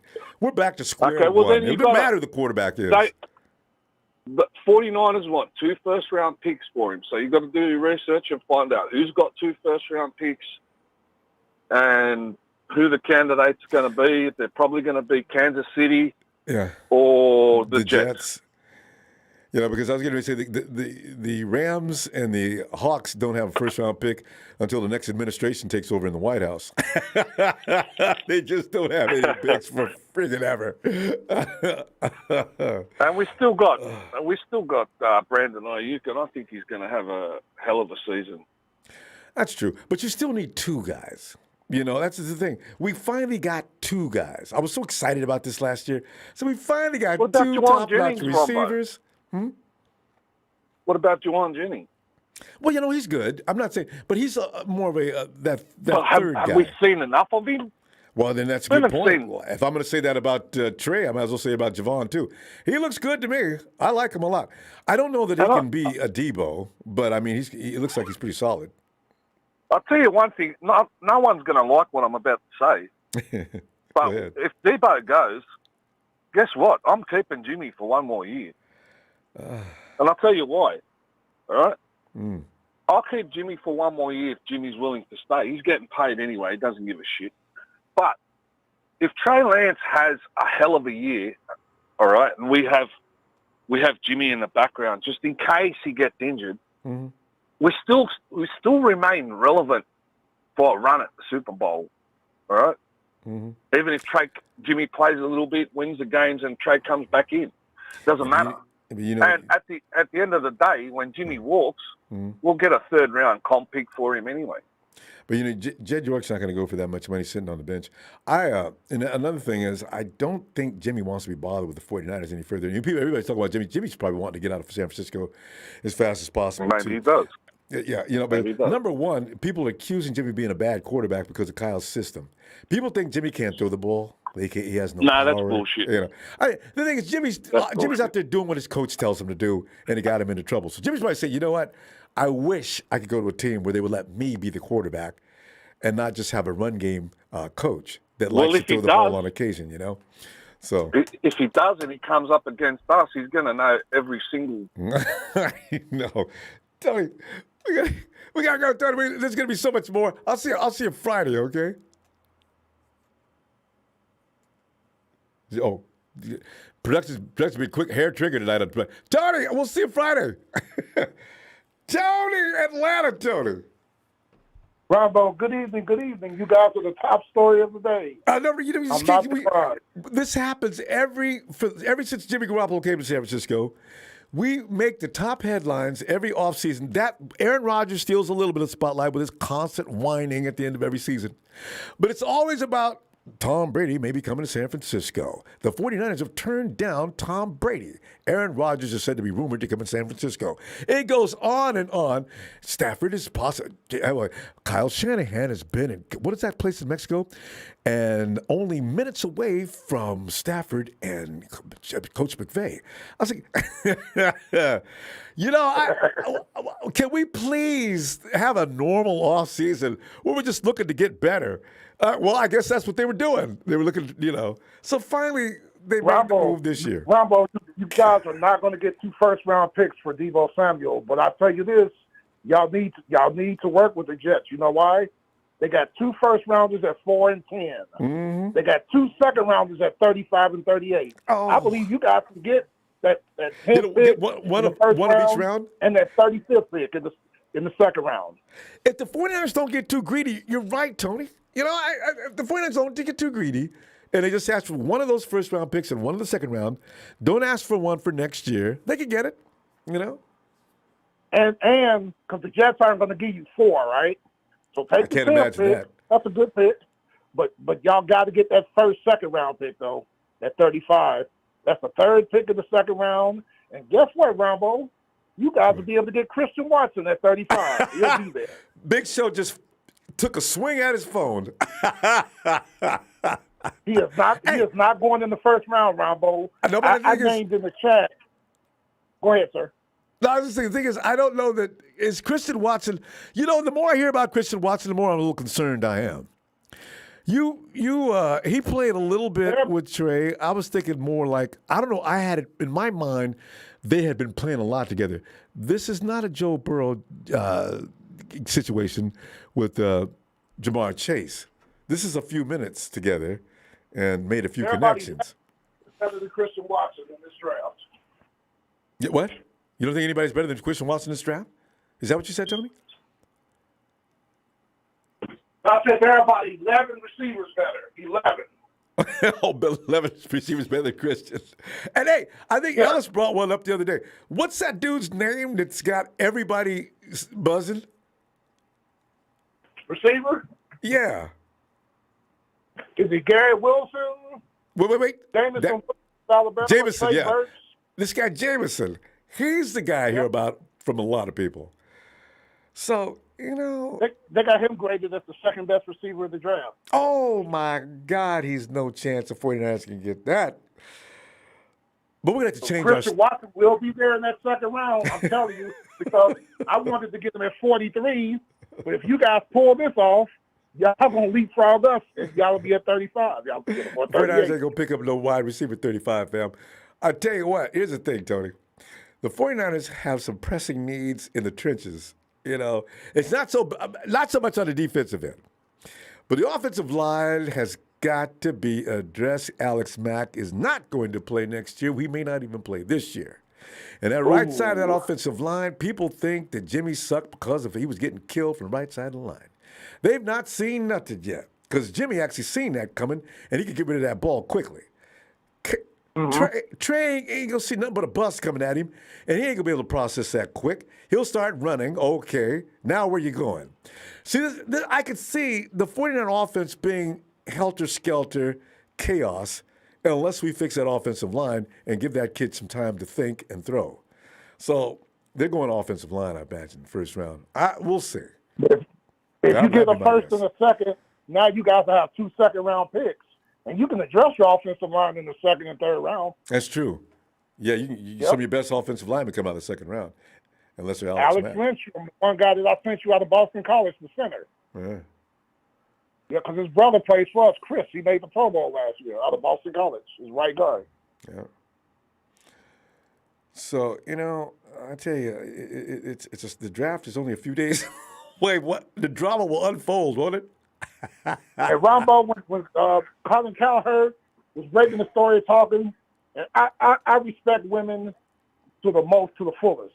When Joy Taylor started running her mouth, I turned the channel. Oh, I don't want to hear nothing she has to say. You know, I kept that to myself. I get so tired of her, and she talks like she knows what she's talking about with all the confidence in the world. And that's what burns me up. I said, what is she talking about? It has nothing to do with her sex. I just don't, you know, because there's a lot of women in sports that talk great. She bothers me. Cowherd. He probably likes her because she does say things that make no sense. Exactly. Bad team. So anyway, and Ronbo, I know production's cutting this short, so I want to say, Ellis, you're the man. Big Show, you're the man. Ready to go. Go stick your head in the hole like an ostrich, like I keep telling you.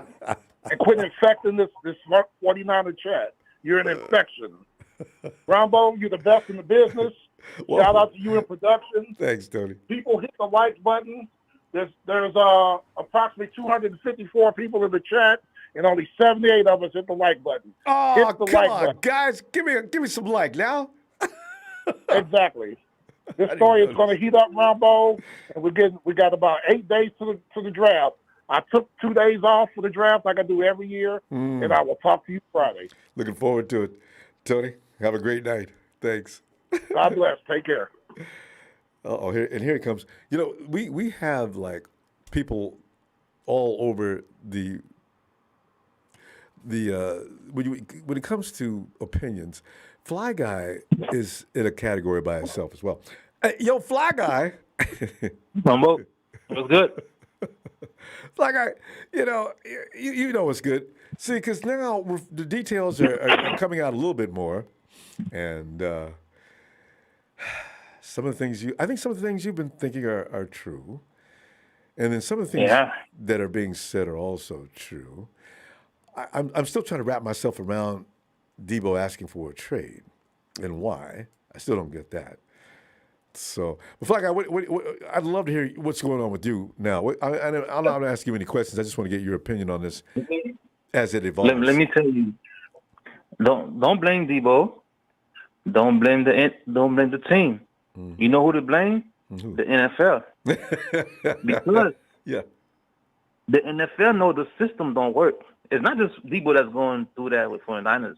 There's a lot of players doing that. The NFL know the system, they're not working.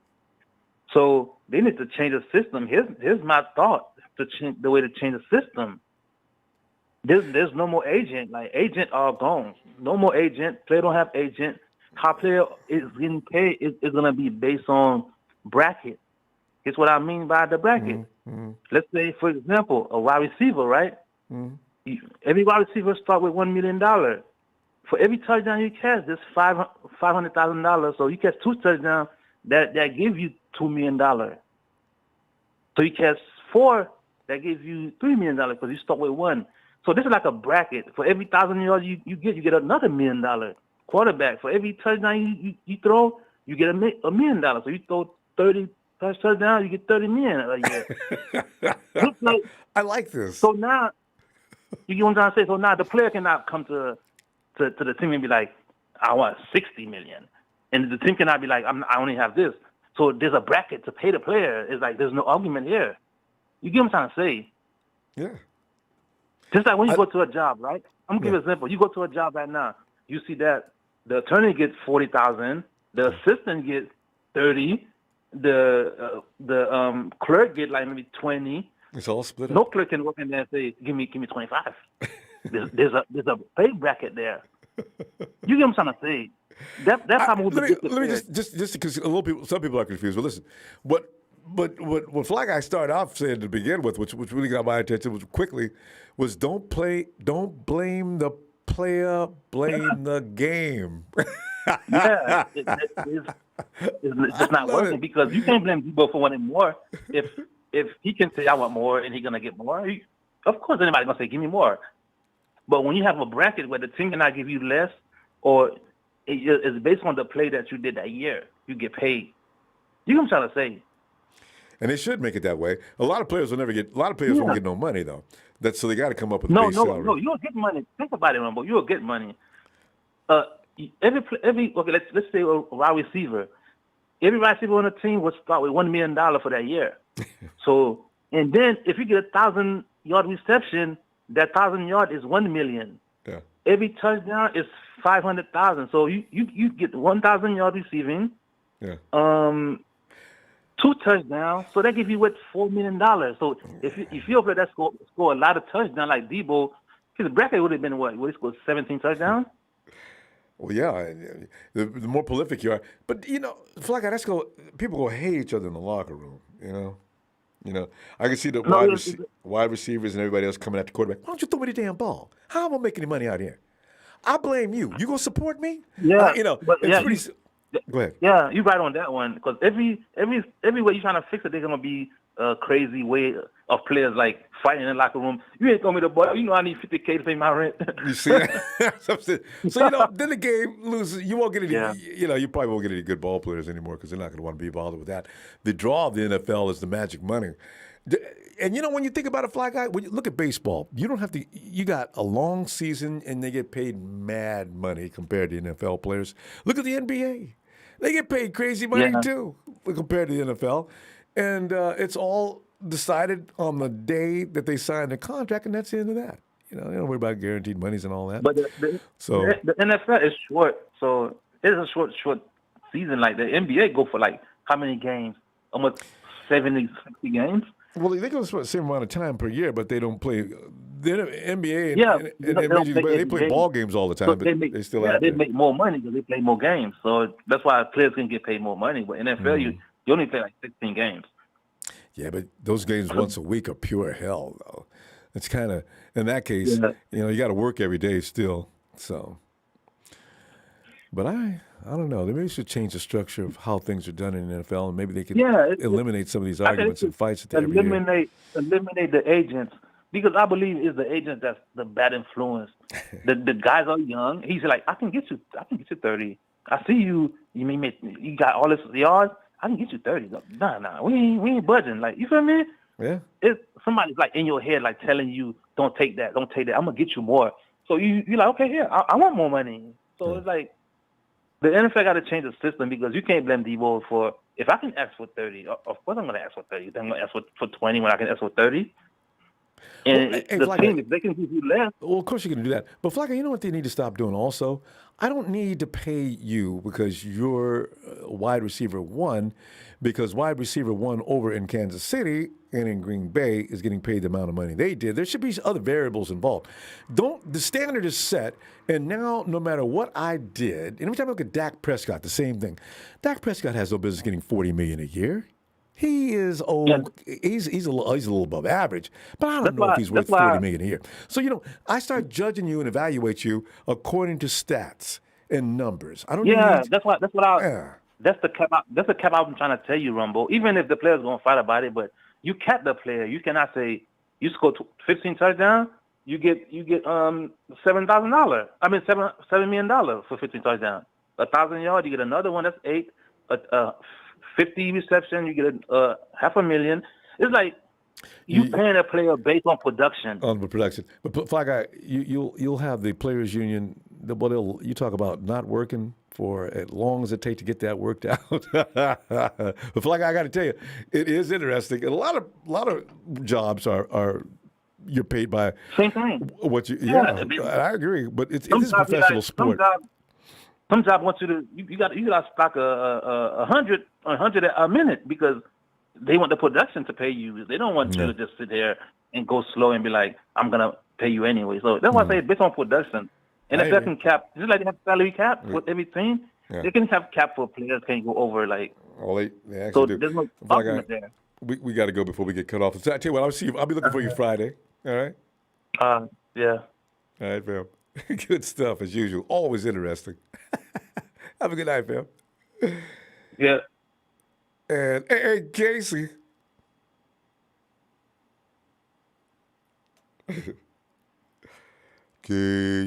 Casey might be. Yo, what's shaking, Ronbo? Hey, Casey. Is it safe for you to talk? Yeah. All right. Ronbo, man. Listen. Ronbo. Yeah. Can you hear me, bud? Yeah, no, I can't. I feel like I'm closing some kind of a deal here, a drug deal. Let's get quiet. Listen, here's the thing I got. I'm gonna get. Can you hear me better now? I'm gonna get 20 kilos over to your house within the hour. Listen, I don't want you in the front door because the feds are watching. All right, have somebody else stand there. Make sure that they look innocent and sweet. If you can find a 12-year-old, make sure that they're at the door. Okay. That was a great day. I went down to San Francisco. I was having a wonderful afternoon. I went down to San Francisco. I had a drink. The over-the-counter medications were wonderful, Ronbo. It was a beautiful day. Yeah. I had my dog running around down by the Golden Gate Bridge. Okay. And then I saw that Raj posted that Deebo Samuel has requested a trade. I can't even say it. It's tough to say, Ronbo. I know, right? And now it's a rainstorm as I'm headed up back to Reno. It's just I'm ready to hibernate. I'm ready to hibernate with the Bosa Bear, and I'm very shocked, Ronbo, to be honest. But I mean, I think what happened was when John Lynch said like Deebo and Bosa were off the table. I don't think Deebo liked that.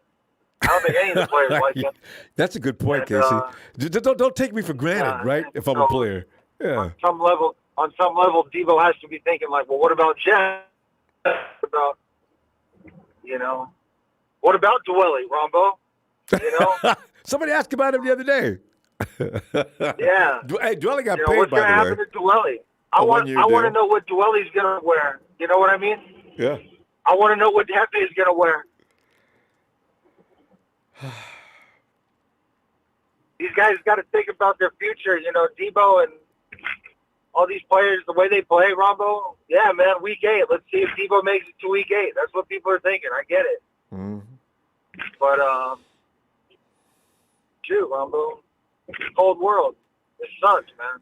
I don't know what to say. And Casey, when you think about it, reflect upon how well things have been going. I know a lot of people hate Jimmy and everything, but we've been relevant for the entire time he's been with us, and the team's been winning games, and we've been on an upward trend the whole time. And all of a sudden, Deebo says, "Look, trade me." All right, Jimmy Garoppolo is expected to be traded now. So the things are falling apart little by little. So what happens next year if Nick says, I don't really think that. John. Yeah, no, I don't. I need to go. I think this is terrible for the team. This is I don't think they know how bad it is right now, or how big of a deal this is, like for the future. Because John Lynch's word is now it's getting worse. Like, you know what I mean? Like, big smile on his more face. and more dirt every day. I know. No, it's just no good anymore. At this point, he's probably only got a year or two left or whatever. I mean, they'll cut ties with him. Because I don't think Jet likes this at all. It's no good, Casey, it's bad. You know why? Because after those many draft picks to get Trey, he has to win. Because and there's been a lot of great calls tonight. Like the guy that said, well, "Look what they got for Jamal Adams." And look what happened. The Hawks are falling apart, and they have fallen all the way apart. They're now in rebuild mode. So see, if things go south this year, look forward to another period of, oh God, we got to get rid of all our expensive contracts. And here we go again. Kyle and John get fired. I think Deebo's kind of been planning this too since the DeForest Buckner thing. Because I think the whole team learned from that and saw, like, the state tax is a big deal. And just the way they handled DeForest, like, I mean, he was so treated like just expendable. He was drafted in the first round. What pick was he, Ronbo? Like 5 or whatever, like 7? Yeah. They just tossed him, man. 7. He was so good for the team. They just tossed him.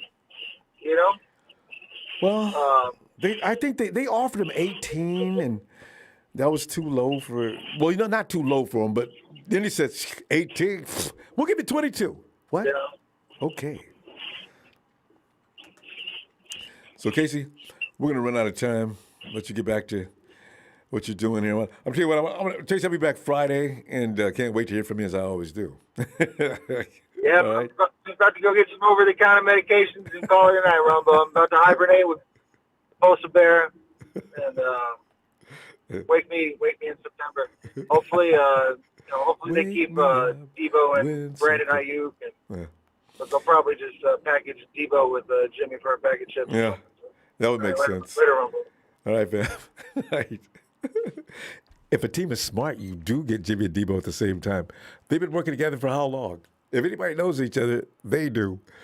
Hey, is that Rudy? What could he possibly want? Yes, Rudy.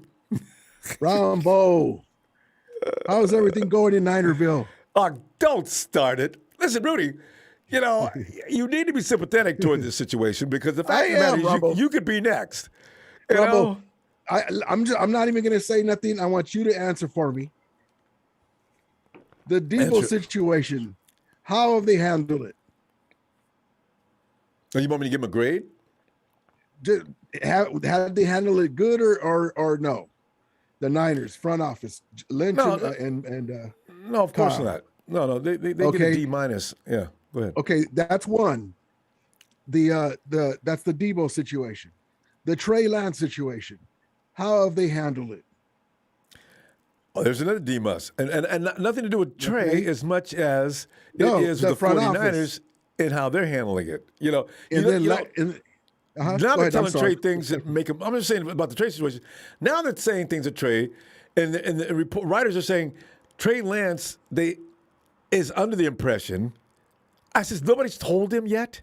I mean, that's what I'm saying. Why are you waiting? Yeah. Is he or not? That's what I'm saying.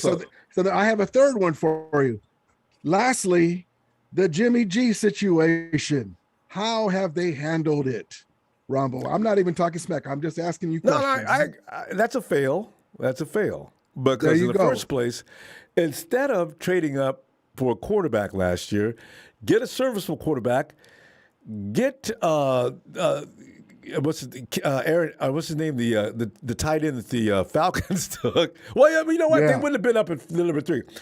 Give him some more weapons and let that team continue to mature. And sooner or later, he's not going to get hurt, and they're going to win the Super Bowl. So And Ronbo, you're my dude. I feel for you because as much as you hate the Rams, I hate the Niners even worse. But you have a right to, as much as we can beat up you guys. Yeah, well, and that's the thing. It's been a rivalry. You guys got us in 1989, and you remember that at Candlestick Park and the championship game. So then we got revenge here in LA, and it's been going back for 4 years. Yeah. So we went through the Jeff Fisher years, the 3 and 13s. They couldn't get out of their own way. But you guys, the window's so small. The window's so small when you have frontline players. You got to get your shot now, and that's what we've learned with the Rams all in these last few years. So it's a mystery that they're doing this. But I was listening. I'm a big fan of yours. I like to come in and see my guys ready to go, and Marketing Pro and Ezilla and all the rest of the Romelia. And and my guy Tony in there. Tony, I still have that Rams hat. You can get rid of that Matty Ice stuff, and I'll get you a Stafford hat, and you can tailgate with this with the Romelia at SoFly Stadium. But I heard Silly Billy again trying to talk smack about me, and remember I told you before, everything he says, Ronbo, do the opposite. If he tells you to put all in on red, go with black. Here he is again. So I didn't want to say nothing, but here he is at SoFly Stadium with the Joe Montana jersey and a Rams cap on. And if you can't see it real good, there he is again. So let me not laugh. I just wanted to, I just had to come in because I heard that. I'm not talking smack. I have pictures to back it up. So it may be or may not allegedly be him, but it looks like he sounds like that. It looks like what he would look like. So there's a 49er fan at SoFly Stadium in a Joe Montana jersey with the Rams horns on it. And so that way he can take the jersey off real quick and walk around in peace. So I just wanted to come in here, props to everybody here. God bless everybody. It's all fun. I got my Rams Super Bowl gear. We've been through hell, but Deebo, you got to keep him, Ronbo. You got to keep him. You got to just relax him. You got to say, you know what, man, look, misunderstandings, you're going to get paid, because without him, Ronbo, you guys are just a playoff contender team with all those. You're not a Super Bowl contender because he's a monster. You got to have him. That'd be like us extracting Cup, so, God bless you guys. We'll see what happens. And like I said, I need you guys to be at the top of your game, Ronbo, because who else is going to give us any competition in the division? Rudy, Big Show has a question for you. He wants to know if your GM says F them picks because they don't know how to draft for poop. And by the way, nothing but respect, Rudy. Big Show. Well, listen. Again, I mean, that's the Bill mentality. We don't know how to draft, so we drafted Cooper Kupp in the second round, arguably the NFL's best wide receiver. We drafted Cam Akers in the second round. Argument. We know how to draft. We drafted the great Aaron Donald. So it's not just trading guys. So Big Show. God. I'm sorry, man. If you want, I can put on a seminar and I can teach you the way to kind of like Les needs to put on a seminar for John Lynch. I can do that for you because that doesn't even make any sense. I had somebody on my channel earlier talking about he still said this. He was a Packer fan. That the Rams gave away their future. Well, we just won the Super Bowl, dude, Rudy, and we're retooling for the next year. So anyway, I hate to slow you roll because you're having such a good time, but we're out of time. And if you got time, you can continue with this madness Friday. Okay. It was just getting good, Ronbo. And this is for Ellis right here. Ellis, that's for you, man. I appreciate you, brother, and Rudy. Respect to my brother Ronbo. I love you, man. You're my guy. I appreciate it. God bless you, man. And got the belt. Ronbo, listen, I'm going to tell you right now, Rudy, I don't think you guys are going to trade him, Ronbo, because that'd be crazy. You cannot trade Deebo. You cannot trade Deebo. We need you guys. Rudy. You guys are our sparring partner. All right. Night, Rudy. Jesus. Was it? Hey, Sean. Here's a comedy here. Hey, Sean. What's going on in neither country, Ronbo? I told you a couple months ago, he gonna be traded. Where he gonna be traded to? Arizona Cardinals. I can see right now. It don't happen, Ronbo. It don't happen, Ronbo. You think so? It's gonna be DeAndre Hopkins, A.J. Green, Rondale Moore, Deebo Samuel, Zach Ertz, James Conner. Ooh. I can assure you, Sean, don't get excited. You got a better chance with the Phoenix Suns than you do Deebo coming on over there. There's no trade deals going from San Francisco to Arizona.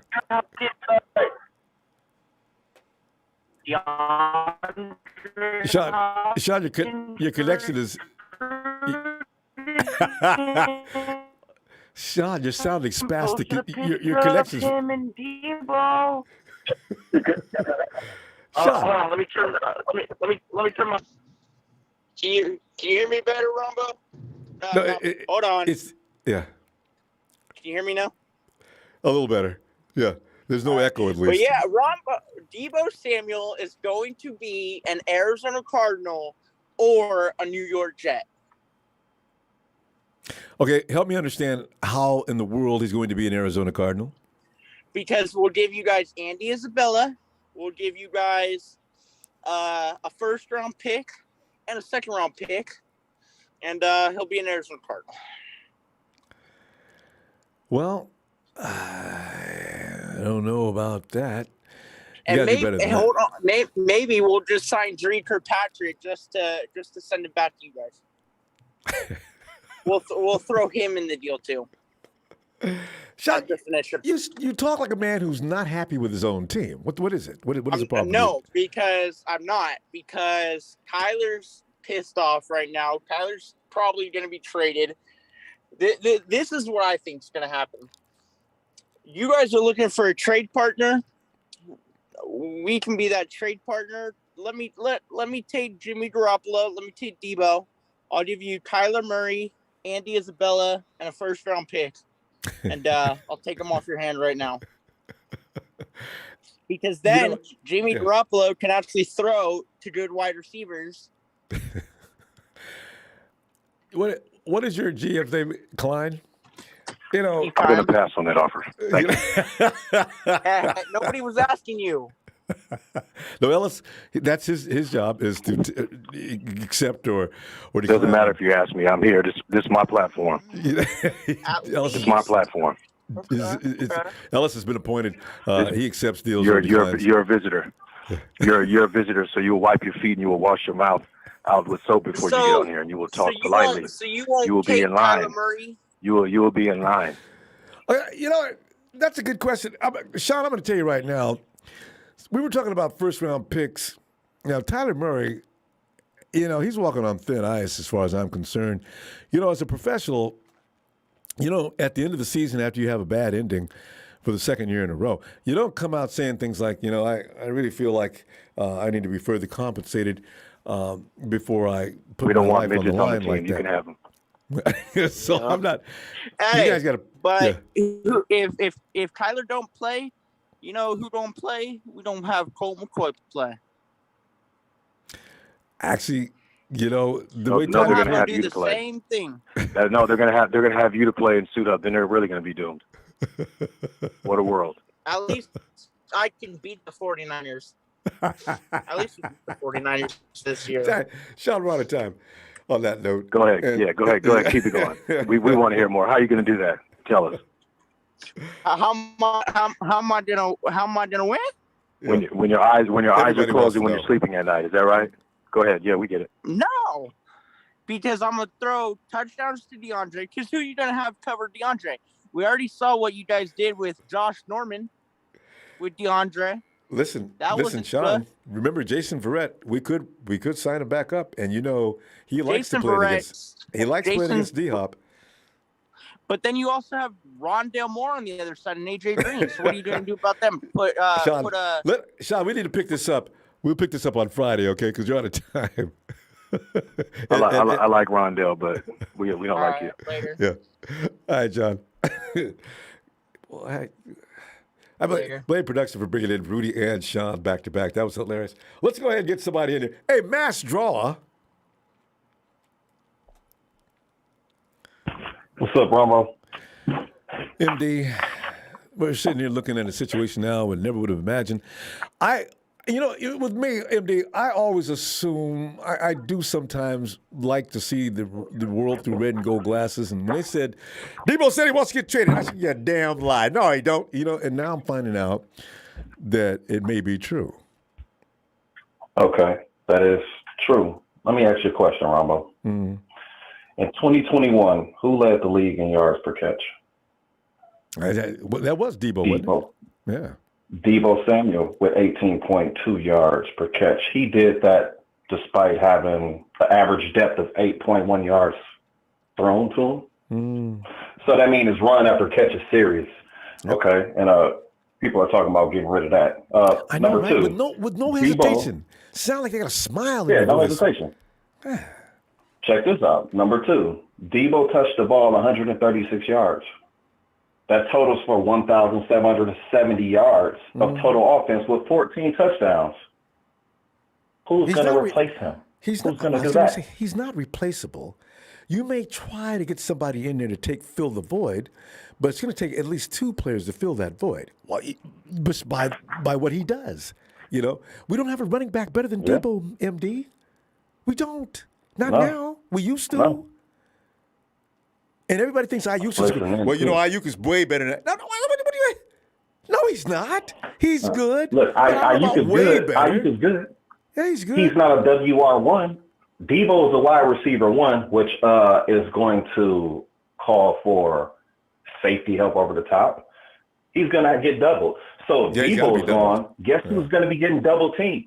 Ayuk. And then Jawan Jennings is pretty good.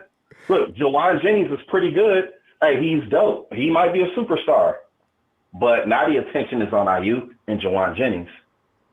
No Mostert no more. I mean, we got our running back. What's his name again? He did pretty good. He was rookie last year. Elijah Mitchell. Elijah Mitchell. He did pretty good, but no Mostert. Okay. So now you're talking about trading away your offensive weapon that accounted for 40 to 60% of your offense. And we were what? And MD, you know another problem I have with, and I'm not saying anything bad about Trey. I'm just saying they don't have the same chemistry. Trey doesn't have a midfield game like him and Jimmy and Deebo did. So it's going to take a while for that to develop. True. I'm looking at an offense that's going to be reinvented and redesigned this year. I just hope it's effective. If Deebo does leave. Yeah. And now if he does leave, now check this out. People saying we get 2 first-round picks, maybe a second, so that's 3 total picks. But now listen to this. Everyone who says trading for picks, are you confident in Lynch's draft picks? Man, for God's sakes, we traded DeForest Buckner for Javon Kinlaw. We drafted Solomon Thomas, number 3 overall. I'll never get over that. It's not a guarantee on the picks, you know, but Deebo is a guarantee. Those stats that I just named, that's a fact. So, you know, these unproven drafts, that's cool. It's fine and dandy. But, I mean, we was a few minutes away from going to another Super Bowl, right? Correct? Yep. So now you want to blow that all up? Nope. What it is to me is it comes to front office, man. It's front office. What they basically did, they lowballed that man. They offered that man $40 million guaranteed for all that production I just said that he does, which is a fact. Excuse me, man. That's disrespectful. You know, that's disrespectful. The man is worth. He's guaranteed. But you know what? He's worth 60, man. I have a feeling that was maybe more of an opening offer. I think had Deebo let the agent work the 49ers, they'd have raised that money. The 49ers came in low and thinking they would be able to go to a ceiling, which is probably more closer to 55 or something like that. So I really wonder if Deebo should have calmed down and work it a minute, or does he really want to go? Or did he get so mad, all right, y'all go play games? Trade me. I didn't know he was of that mindset. You know what I mean? And I could be wrong. Maybe Deebo's completely in the right here, and the 49ers were playing the ass. I don't know, but I just really wish it would have been settled in the house. Don't bring that stuff out and air that laundry out in public. That's true. That is true. But, you know, based off of the history how San Francisco does things, Warner didn't get nowhere above $40 million, I believe. Yeah. Trent Williams was at 50. Garoppolo was at $75 million guaranteed. Okay, he's top. So you got Garoppolo, Trent Williams, then you got Fred Warner, and then you got George Kittle. So now Deebo, this is a new year. The money is booming. As a whole, the organization is worth $4.12 billion. You know, they make revenue about $374 million a year. Yeah. It's going to go up every year. Yeah. They can afford to pay Deebo. San Francisco is just stuck in their old ways. I'm not going to say old ways, but they have because, they seem to have a policy. Yeah, they do. They do have a policy, but they miss Carmen policy and DeBartolo. They really miss them. But the new policy that they got is under the York, and that's why they're being fractured right now. It seems like they're kind of, I wouldn't say cursed, but they are cursed, man. You know what I'm saying? Ever since the Yorks took over, and it's coming to fruition. You know, T.O., it happened to him. They got rid of T.O., couldn't keep him. Now it's Deebo. They got rid of DeForest Buckner, couldn't keep him. You know, so who's next? Who's gonna want to come to this team in the future that's a superstar? Because your motto for the 49ers is, if your ass is good, we might not be able to pay you. You know, so nobody's going to want to come here and commit. You know what I mean? But who does that with a high level of success? Bill Belichick is over there doing that to everybody over there except for 5 or 6 people. You know? So, yeah, but they're changing too, though. And they've set the standard now. You don't have to overpay. And I'm not taking this up. I don't support it, but I know what they're doing. Mm-hmm. And I'm saying that's what they're doing. And the 49ers are trying to pattern themselves after that program. And we're going to be mad every year at the same time. Because the 49ers look at you, how much money you want? Well, you got to go. You ain't got to go home, but you got to get up out of here. We're not paying that kind of money. It's things are changing though. Things are changing, man. At least put an incentive. If you don't want to pay that, there are ways to accomplish the player without making it mad. And that's what I'm saying. Why do the 49ers do things so the player can be satisfied and happy? And don't insult them. They pissed him off. Man. Deebo's a hell of a player, man. He leaves his heart on the field every time he plays. Oh, like why would you want him disgruntled, man? Man, I'm talking about he was crying at the end of the NFC Championship because he wanted to win. Yes. And he did say, you know what? I'll handle the rock. I'll do this. I'll do that. When he was drafted, I'll do whatever you want me to do. And he did that. So now when it's time for him to get paid, he's making $4 million. He's still in his rookie contract. Do you know there are players under him that are making just as much as that? And this man is out there getting brutally torn and beat down every game, and he's producing, and you still want to just say, wait till next year. But what if he plays this year, and what if he injures himself? You think they're still going to pay him? I mean, the man is a human. He got a family. And we can't say he's greedy. He's an NFL player. God bless him. God bless all the NFL players. They deserve to get paid if they're good, and they deserve to get paid if they're superstars. And I fully agree. MD, we're out of time. Good to hear from you. I heard from you. I can't remember the last time we talked.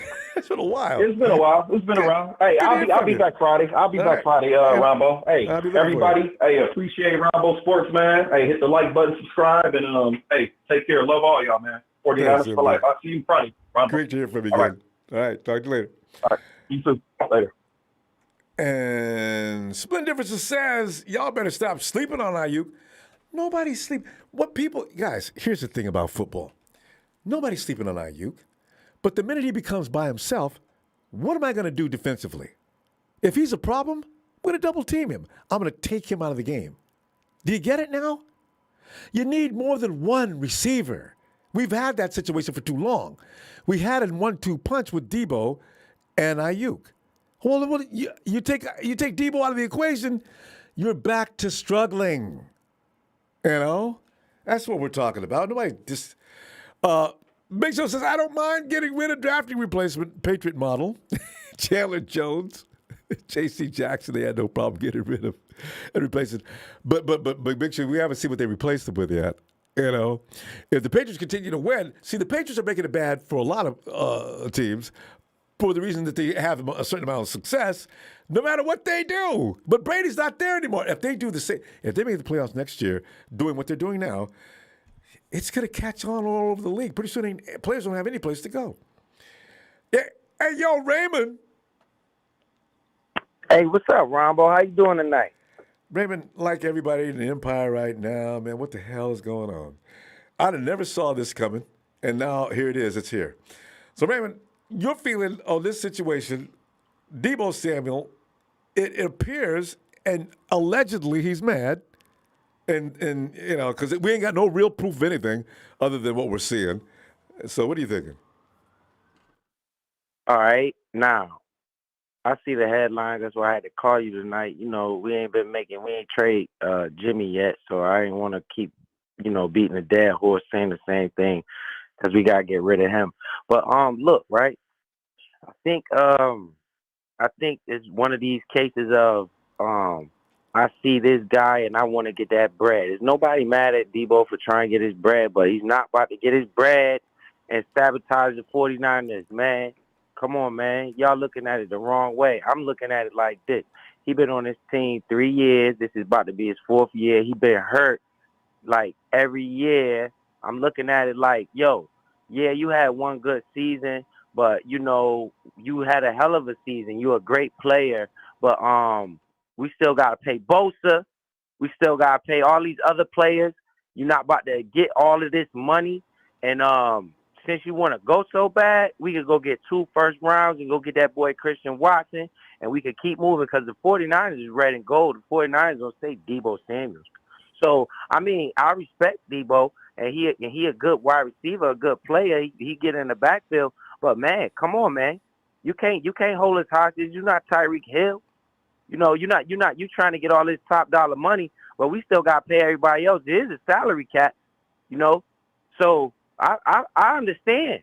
I understand both parties. We're not about to pay this dude all his money. He had one very, very, very productive season. Shout out to the season. But, bro, you've been on this team 3 years. What happened last year? You was hurt all year. Like, and the way Kyle Shanahan using, you're going to get hurt again. And we supposed to pay you all of this money, right? You guys are looking in the last season. 49ers made it without Deebo, right? We could. I ain't talking about last season. Deebo was you got to understand what I'm saying. He was a very good part of our team last year. But Kyle Shanahan still calling up them plays, man. John Lynch is not about to keep giving away all his money. We still got Jimmy G to get rid of. I'm looking at it like this. You get rid of Jimmy and Deebo, man, you talking 2-3 picks in the first round. We could, the football, man. Come on, man. One dude don't make no whole squad. So I don't know what everybody tripping about. They can't come to an agreement. That's part of the business of football, right? So I love the 49ers more than I love Deebo Samuel. And I understand what's going on here. So ain't nothing we could do about it, but just sit back and chill. You can't keep shooting hate mail at that man. because he got to raise his family. You know, he want this money. He had the best year of his life. So under Kyle Shanahan, and I would love to see him go do this same thing with somebody else, what he was doing with us. You know, so he act like it's all him. And I understand John Lynch. If I was John Lynch, and this dude want Tyreek Hill money, he want what's the dude that just went to the Raiders? He want that kind of money from Green Bay wide receiver. Come on, man. Deebo, slow down. Take the bread. We're going to give you the most we can. What about Bosa? So we signed all these players. We just gave George Kittle bread. You got Fred Warner in the middle. And now we got a wide receiver out here acting like he won the whole shaboot. So we're going to get rid of everybody because we need Deebo. I mean, I understand you guys got a lot of – open your eyes, man. He's been with us 3 seasons. He had 1 productive year. 1 very, very productive year. That's why he will get a little bit of money, but he's not getting all my money. We still got paid Jimmy. Jimmy ain't out of here. Okay. You know what I'm saying? Once we get Jimmy out of here. Raymond, can I just say one thing, though? Why? How is it, though? How is it the teams like Dallas and Kansas City and L.A. and some of the other teams that are just paying huge money amounts to people? You know, this is one thing I will have to disagree with. You don't. Jimmy G's one of the cheapest quarterbacks in the league nowadays. So, and the 49ers have already made it clear Jimmy G's not affecting anything they're doing with what they're doing. You don't need to have a cap hit to equal a lot of money. Where the 49ers don't want to pay is on bonuses and guaranteed monies. Now, the Rams are willing to do that, and look at that roster. So it's not about Deebo hogging all the money. The money is not a problem. All right, so so what happened last year? Not this season, that just passed, the year before that. What happened? The 49ers go by the rules with the books, which is really interesting. No, I'm talking about what his production was. Not last year. No, I'm not saying anything about last year. Happened? Well, 2019, that was Super Bowl year. Yeah. He was fine. No, last year he got hurt. What? Huh? Oh. Last year? Year? Yeah, like he Devontae Adams or something. Like he Devontae Adams or something, man. He's a hell of a player. Don't get me twisted. But like I said, I like the 49ers first. And I kind of understand. Bro, slow down, man. Jesus Christ. Yeah, he could have handled it differently, though. Yeah, he should have handled it a little differently. Put you in that position, man. Huh. Yeah, he's looking at. I understand both parties. He got kids. He got a family. He's supposed to want that bag. Well, go to the Jets and go get the bag then. He might, but we you know what? Bye. And I bet you won't have the next season you just had. I bet you won't just. I bet you won't have the season you just had. Yeah. You know, you can't get everything you want. I bet you don't have that season you just had somewhere else. Yeah. I understand, man. We made him like that too. He helped us. But he doesn't Come think on, that man. way. Deebo probably thinks. I know, and he's not supposed to. I wouldn't either. I understand both parties. I keep saying that, but it's not all 49ers front office just dropping the ball. No, it ain't. Because it's not but that. They didn't handle this. They didn't handle this in a fashion that's getting on my nerves, because this is going to happen next year too. Because 49ers like to wait, and you got to call them up. Hey, y'all, how come y'all ain't call me in the office? What's up? What? Who is this? So what you going to do with Bosa when his money comes? And I hope he doesn't have to make a phone call either, And they tell him, well, we're going to get around to it. You're okay. We're tied up with some other things right now. So when Bosa come up for contract, what happened when Bosa come up for contract? We're going to find out. I hope it's better than this. Because I bet it wouldn't be if you had to pay Deebo all that money, but I'll holler. All right, man. Good to hear from you. I'll see you Friday if you got something you want to add to this, all right? All right. All right, fam. Have a good night. And Ellis time. Ellis.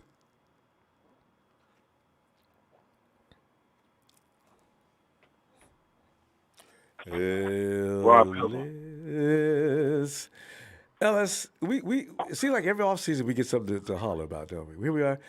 The first year that we got calmly going to the draft and we're talking about players we want to get and stuff like that. Usually it's always that and something else. And this year the draft ain't worth a damn. And we're in the second round of a poor draft to begin with. So there's Deebo making headlines.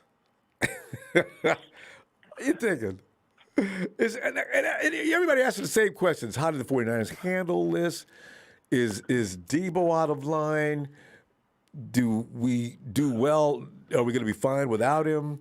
And is he think he's bigger than it? You know, all the conversations. Ellis, where are you at in all this mix? Well, one man is not bigger than the program.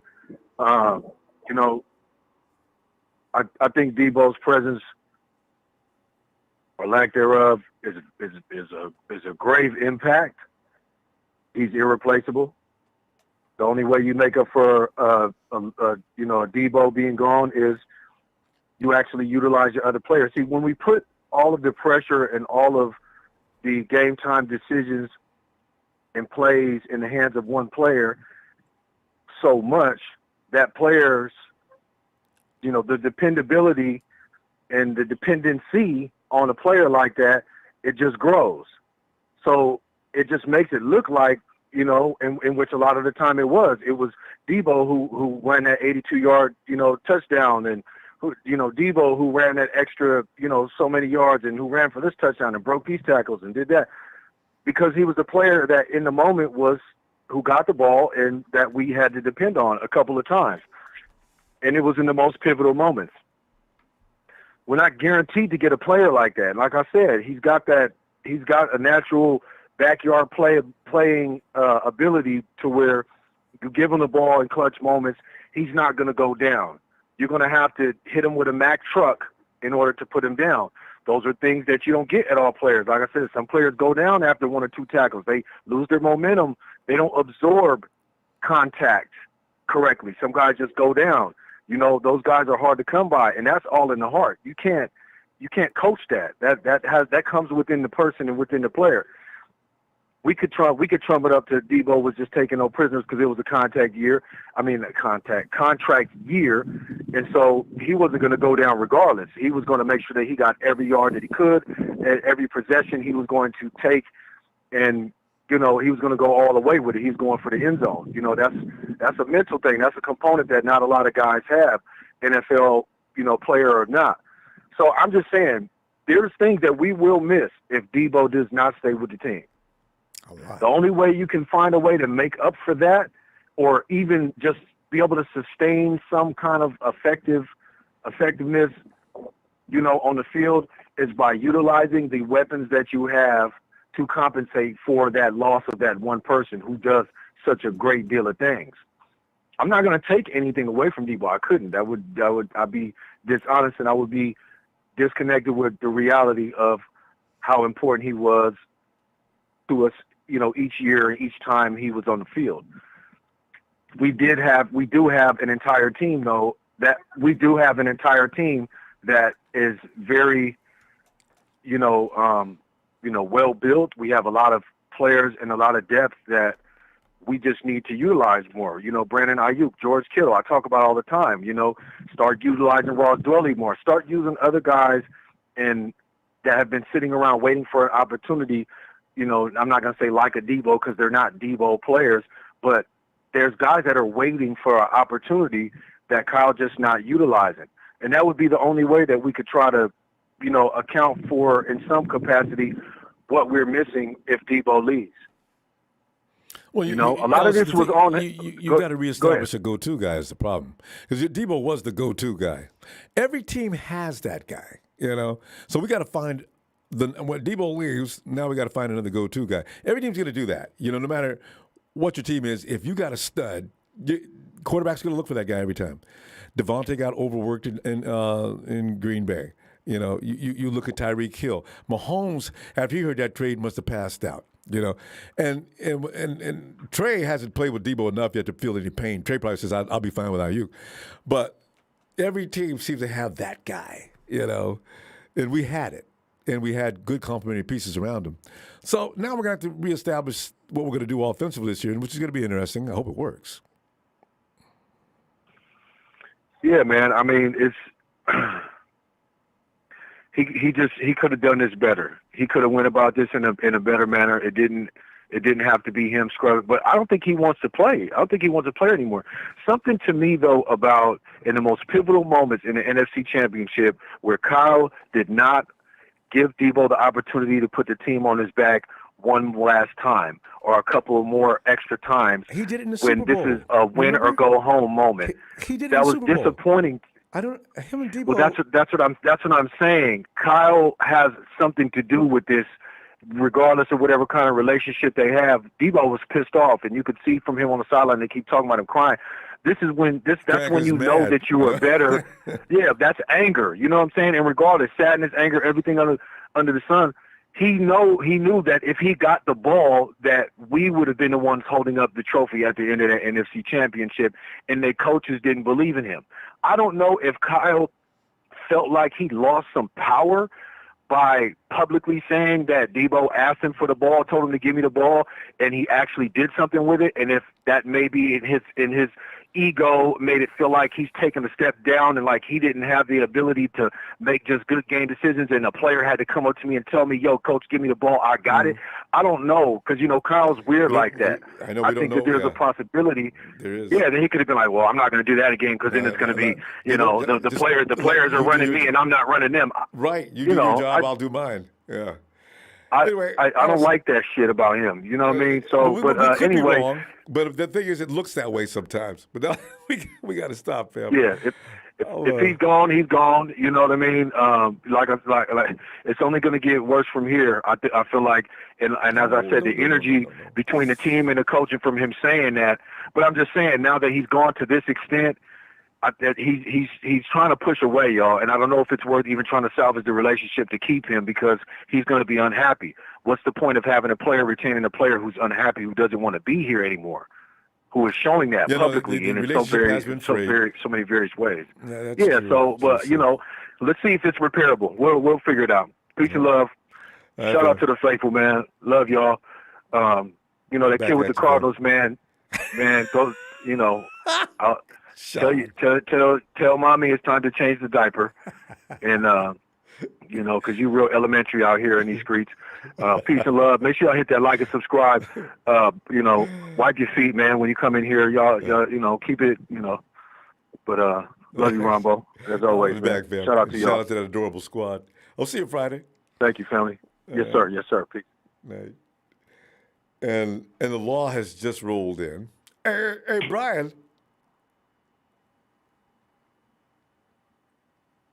To the 49er nation, the law says, what?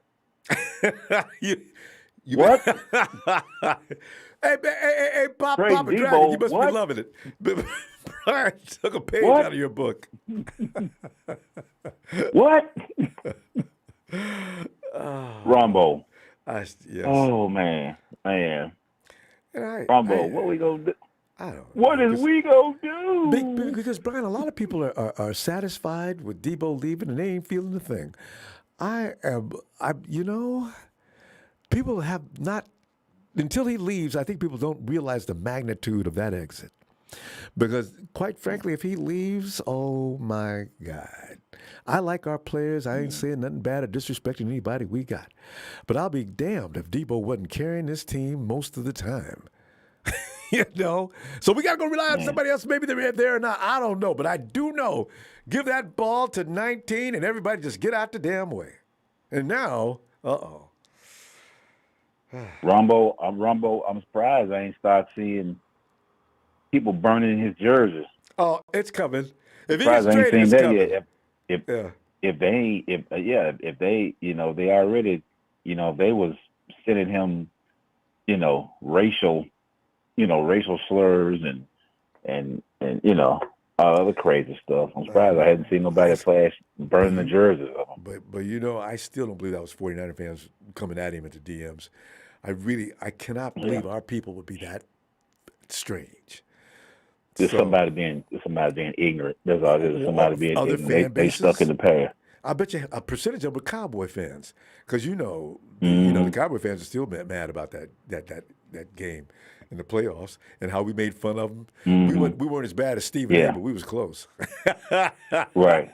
Yeah. So and the Hawks fans can't be happy with us. So I still think it's something else. But Ronbo, it's like I said the other night. You remember I told you? I said, if we, if they, put the effort, I think this is it. I think that there might have been an offer, and the offer was low ball. Deebo got upset, and Just think about the moves. But He took down and he he knows took how down his he took down the face. negotiating. He took down Negotiating goes like that. his You don't need to get mad. Don't get mad right away. What kind of quick temper action right. is that? These are different group of young I know men, these kids are Ronbo. different. I know. They're not mature enough to to really conduct business. They're you got social media out there, just got every attention. It takes away from you just focusing on the business of getting that number. You understand what I'm saying? And so, you make you make immature moves, like take your Facebook picture, take your Instagram picture down, and you don't, you got a young up and coming quarterback. You don't even go out there to work out with him. You don't go out there where I'm like, what's up with that? What's up with that move? I get the feeling that Deebo's not crazy about coming back to work with trade to begin with. And honestly, right, that attitude about, he probably want to work out. You got to come to me. I ain't coming to California. Deebo, what kind of attitude is that? He probably working with Jimmy G. He probably on Jimmy G bandwagon. Now Jimmy, unless he's hanging out partying, Jimmy's like he's all in a whole other world. Unless they're in Hooters. I guess they'll be in Hooters tonight, I guess. But they both want to leave. In fact, I'm almost willing to bet if the 49ers says, Jimmy, listen, we're going to hold on to you for one more year. Well, I don't think that's a good idea. Why not? Well, my mind's already made up that I'm going to move on. And, because, things have went sour in certain ways as far as that offense goes. And you can tell, you got George Kittle. And Trey, that's going to be something that's going to be worked out. I don't know how Trent Williams feels because he's toward the end of his career. He's going to want to win. And I can see things getting really nasty if we don't continue to win next year in that locker room, So, it's a scary situation we're in right now. Ronbo, let me ask you something. Going into this season, knowing that back in January, let's say back in January, did you really believe that, knowing that Deebo, I'm just going to ask you, did you really believe that if we would sign Deebo and possibly sign Nick Bosa within a year? Let's say within a year. I thought one at a time. I didn't think both. In fact, I don't think Nick's not worried about his contract this year. Didn't appear, but of course Nick is super cool. Because I figured they was going to sign Nick next year. Yeah. Nick's got a 5th-year option. The 49ers don't need to force that, and then the money goes up around the league next year. You can talk to Nick and say, here's what we're going to offer you, and there probably won't be any problem, right? But Deebo seemed to get mad awfully quick.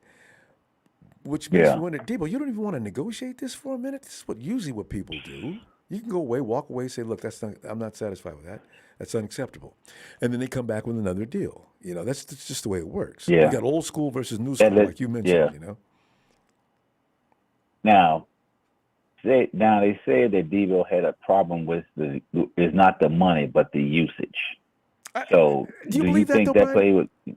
I don't believe that. I don't believe that. I do not believe that.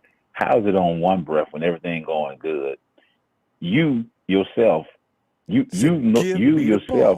the new position. Give me the ball. You announced the new position, not Kyle. Kyle didn't say we got a wide back position.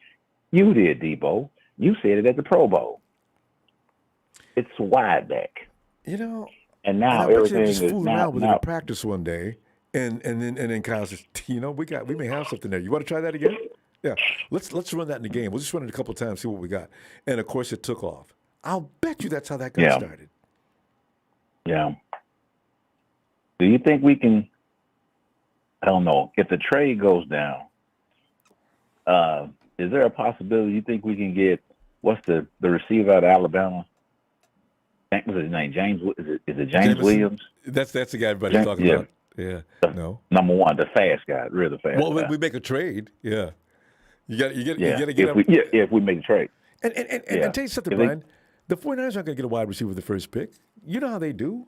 The 49ers believe the road to success goes through your front line defense trenches, and in offensive the line. trenches. And I agree with that to some degree. Mm-hmm. But there are times when you can move away from that once in a while, you know? So we'll see. Family, we ran out of time. I'll be looking for you Friday, though, Brian, because we always love when the law rolls in. All right, Ronbo, 49er faithful. Keep your head up, man. Keep your head up. Hey, we'll come through this. The law is out. There you go. Thanks, man. Appreciate you, Brian.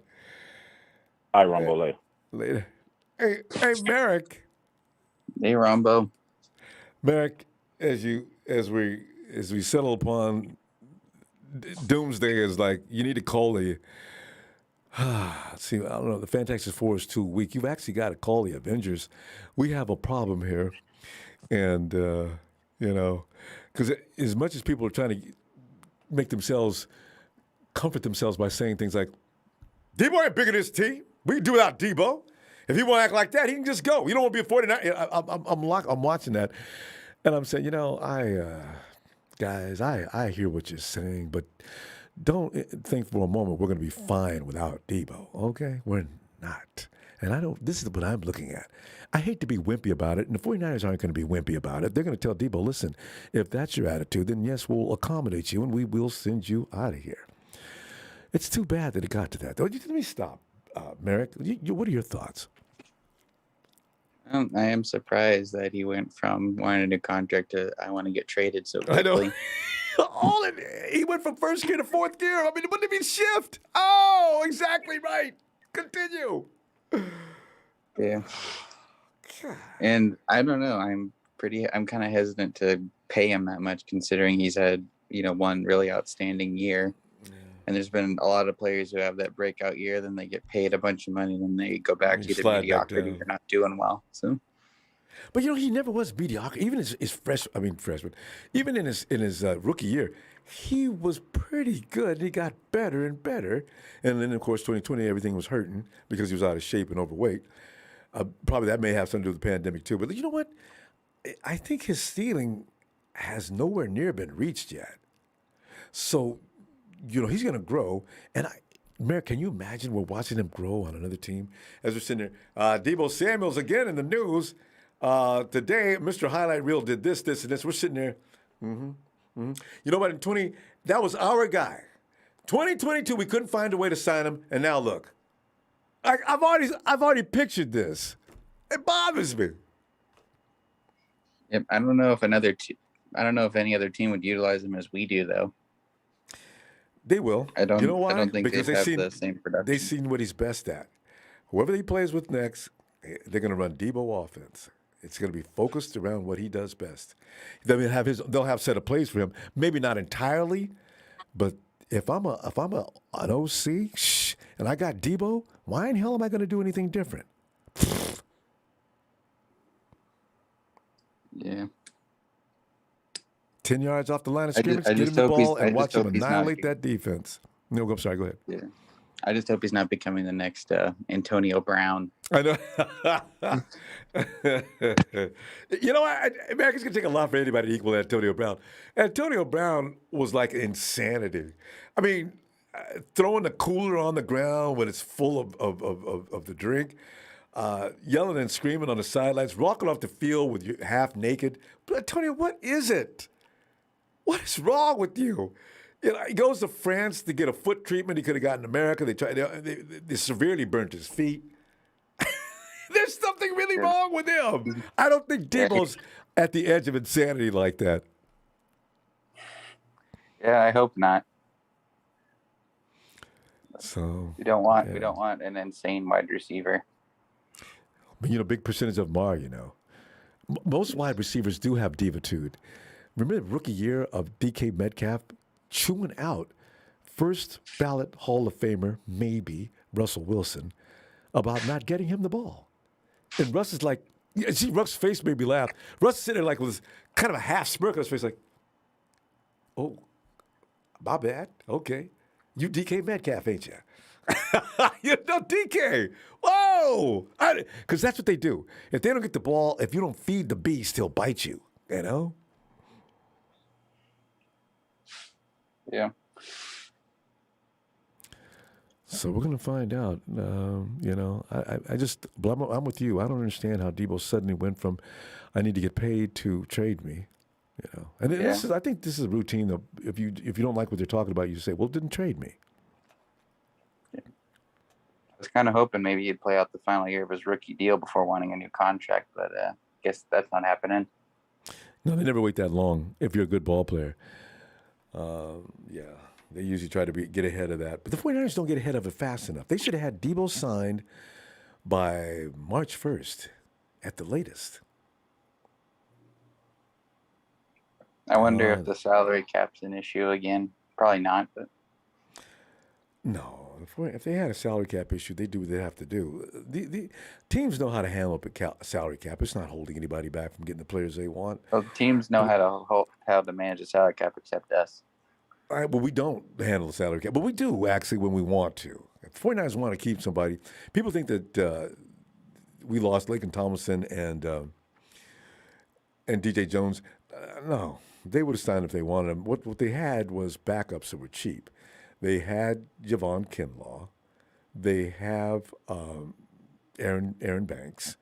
And they said, well, that's why we drafted them, in order to be able to do this, and we're going to save money here. And that's what they're going to do. And they're going to do that again, too. That's what the 49ers are going to do. That's what their program's all about. That's Belichick's way of doing things as well. You get a good coaching staff. You pick out prime candidates, you mold them into what you want them to be, that they fit the program, and you go from there. When people start asking for huge money, you say goodbye. And that's something we're going to have to learn to live with around here, or else we're going to be pissed off all the time. Yeah, I hope it's not a Le'Veon Bell 2018 Steelers situation. Ooh. Somebody sitting around for a whole year. Now, the 49ers are traded before that. That's that's not a good look. If he's sitting around, a good ball player, because the 49ers refuse to pay him and they refuse to trade him, ooh, that's not good. Oh, that would be really bad. He's going to get traded if that happens. So. I'm hoping he doesn't get traded. But... Well, yeah, I mean. Mac, we're going to go. I'll be back Friday looking for you. All right? All right. Hey, bro. Have a great night. Hey, David. Hey, Ronbo. David. Yeah. David, you're reflecting everybody's same feeling. You still were in disbelief. We were such a happy group a year or so ago, and here we are now. This is. I think that Deebo knows how good he is, but I think it's a grasp of urgency because he knows he could be hurt at any time again. Agreed. And I think, because come on, let's just say they gave him a low offer. How much was the original offer they gave him? The guaranteed money? What do you think it was?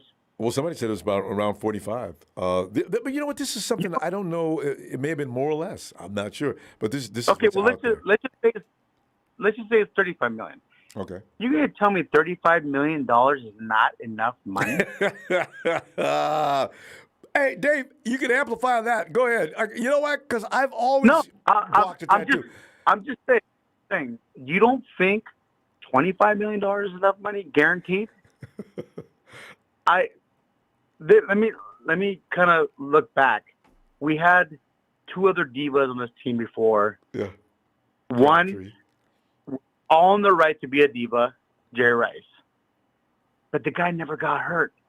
He got hurt when Warren Sapp pulled his helmet and it messed up his knee. And got traded to the Hawks. That's the only time he and right. And that was but he had a right to become a diva over the years. There was a couple times when there was upset and they're going to give him contract money and he gets money. Terrell Owens, he became a diva. I know, and really awful. He never really got hurt too bad. He was very productive, phenomenal player, but he became bigger in the team in his mind, and he didn't care about anything. So he had to go eventually. Remember, he's going to coin the phrase, I love me, some me. Oh, Terrell, that's a bad taste. Stop.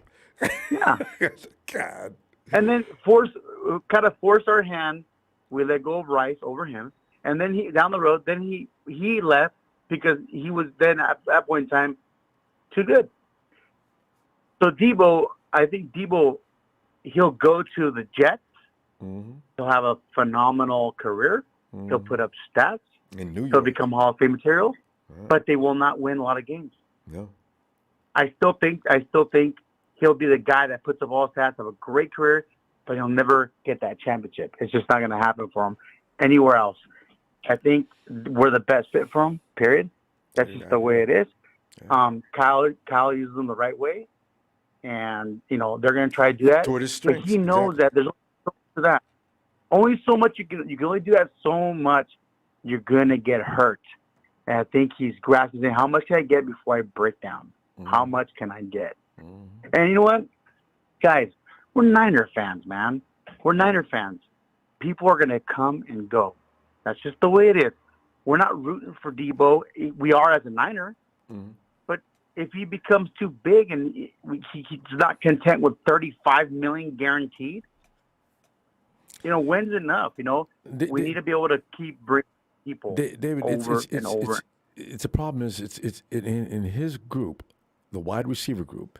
You're watching people, and I understand, and I agree with the argument that Deebo is not Tyreek Hill. He's not Devontae. He's not put in the time they have, and bumps and bruises, and gotten this far in a career that he should be expecting to get paid as much as they do.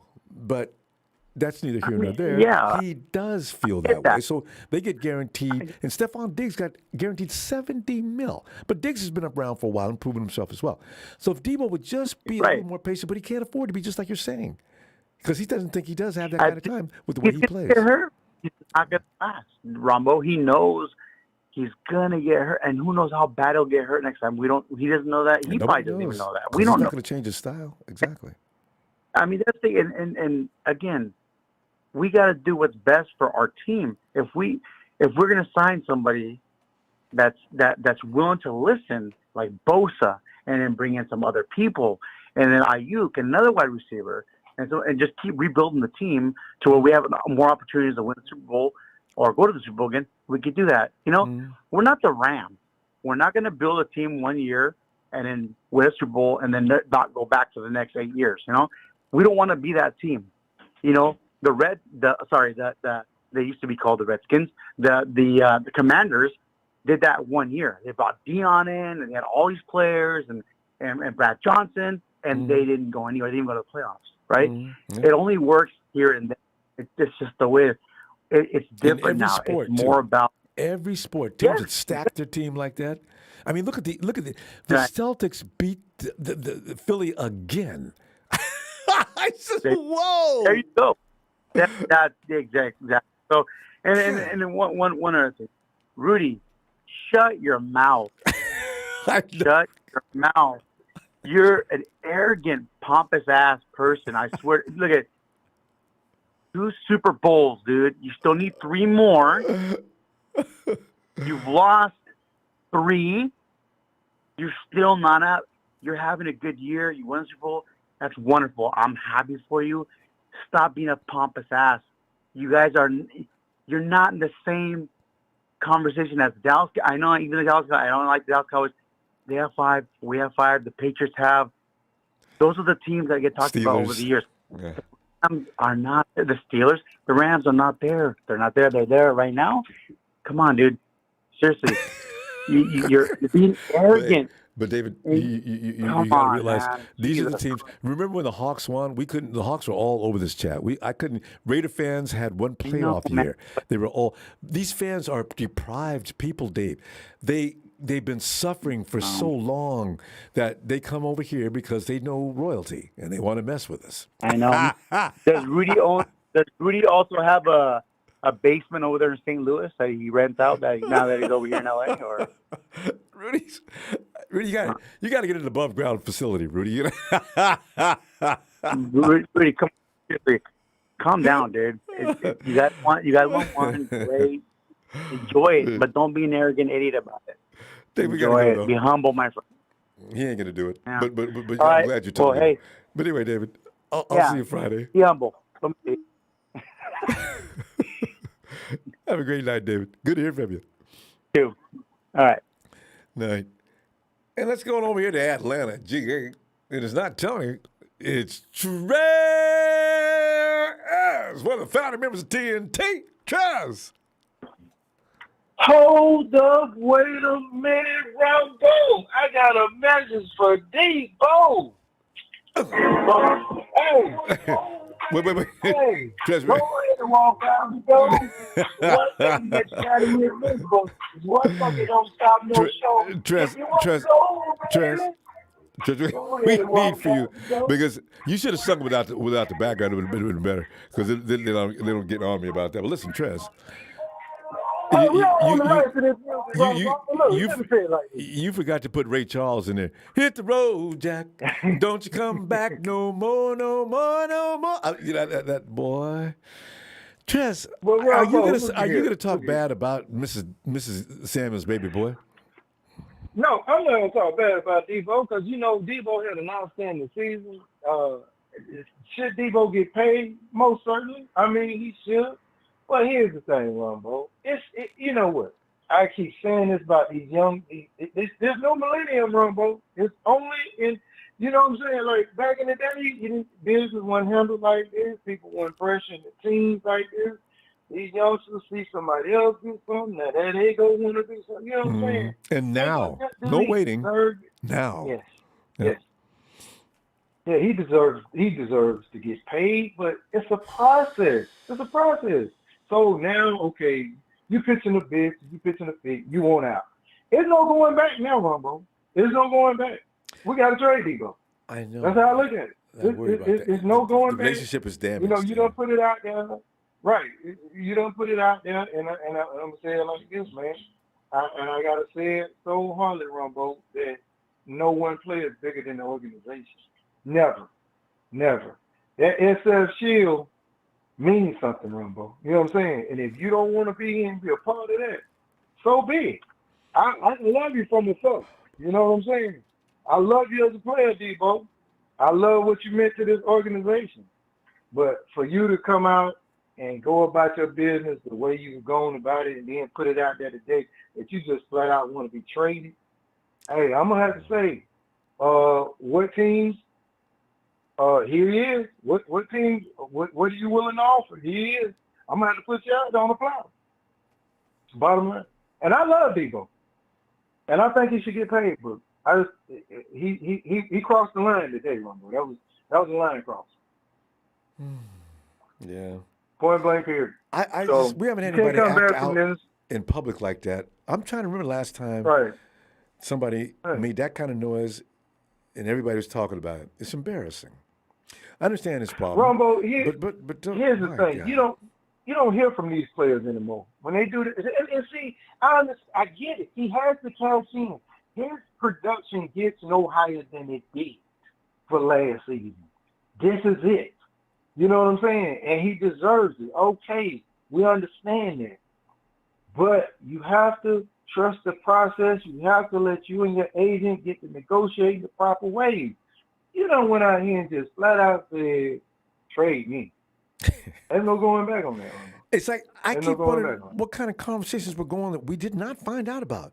It's like, did Deebo call Kyle or John and ask him a question, and they said, I'll get back to you later, and 3 or 4 days later, they didn't say nothing, and Deebo said, okay, y'all ain't going to take me seriously, trade me then. I'm trying to wonder, what would make you that mad? Because do you really want to get traded? No, you don't. At this point, bro, it does. Yeah, but at this point, it doesn't matter. You know what I'm saying? Like, these players, you know what I'm saying, they too much caught up in the social media. They too much caught up into these fans. You know, they too much, you know, like he's saying, like he's getting death threats and all that. Man, look here, man. If you'll be about your business and be training right now, you know, training like everybody else is training, you don't have time to be on social media. You don't have time to be sitting here, you know, worried about a death threat and all this. Yeah, let your agent, let him sweat. That's his job. Let him work. Jackie Robinson and Hank Aaron had to endure the most hateful racism and everything a black man would probably have to go through in life. And death threats. But did them two up and lead their team? No.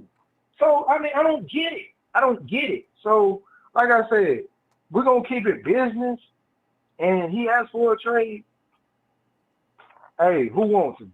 That's all I'm saying. Who wants him? Green Bay, you want him? Y'all need somebody over there. The Jets who got the draft capital to give him? Well, the Jets already made it known the 49ers are probably going to ask for a king's ransom, so we'll let you know right now. Well, they should. They should. And they should. They should. His production was up there with Tyreek Hill. So, yes, they should. Yeah. So you know, that's the going rate. So. I don't know who's going to give it up, you know, so. But whoever gives it up, if it's offered, I'm taking it.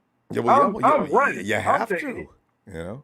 Yeah, I'm taking it. I'm taking it straight up. You know, so Trez, it is what it is. I appreciate hearing from you on this matter because your yes, sir, opinion Ronbo. matters Yes, to all sir. of Yeah, us. shout out to the TNT family. You know what I'm saying? Yeah. But look, man, no one is bigger than anyone else, man. That's just the bottom line. It's true. You know. So, and that's where it lies. You know, I'm a San Francisco 49ers fan, not a Deebo Samuel fan. I like him. He's part of the team. But if you want to go somewhere else, you can go somewhere else. Players like that, Ronbo, also, they scheme fit. Like, you did well up on the Kyle, man. Everybody don't run the offense like Kyle. Everybody might not be using you the same way. Real quick before I go, Ronbo, case in point, Julio Jones. Have you heard of Julio Jones since he left Atlanta? Have you heard of him? Have you heard of him? That's just me. That was a household name, Ronbo. Trez, you know Julio's been hurt. Ronbo, even when he came back, Ronbo, you know how many touchdowns he had on the year? One. Even when he came back. So I'm trying to tell you, man, it's all about, sometimes it's about the fit and the team. And this was the perfect situation for Deebo, man. You go somewhere else, man. You things go could out change. to purgatory, man. That's true. Nobody never hear from you again. But you've been the one that have messed all that up. That's true. All right, Ronbo, how we doing, man? You, Trez. All right, fam. Appreciate you know this. Hot, you know what I'm saying? I'll be back Friday. Yeah, this story is going to continue. I just know it. And it probably will hit another level tomorrow. All right, fam. Oh, yeah. But sorry to see you go, Deebo, but you got to go, man. Trez, have a great night, fam. And split difference. You know what? Let's not white players getting paid for it. As I last time I checked, Tyreek Hill and Devontae are both black. Even you look over in Cleveland, Denzel Ward, highest paid cornerback in NFL history, he's black. Let's not go there. Don't. That's just wrong, right? And by the way, ready to go. Cupcake, ready to go. You've been watching football for how long? Okay, fine. You want to say the 49ers trophies are cupcakes? All those wins were cupcake wins? How about the Cleveland Browns? Was that really... You had a second-year quarterback and a rookie wide receiver and an offensive line that wasn't really doing a good job of taking care of Joe Burrow. And, you know, for that matter, 49ers beat both of you guys last year to death. So feel grateful for what you got. Stop talking.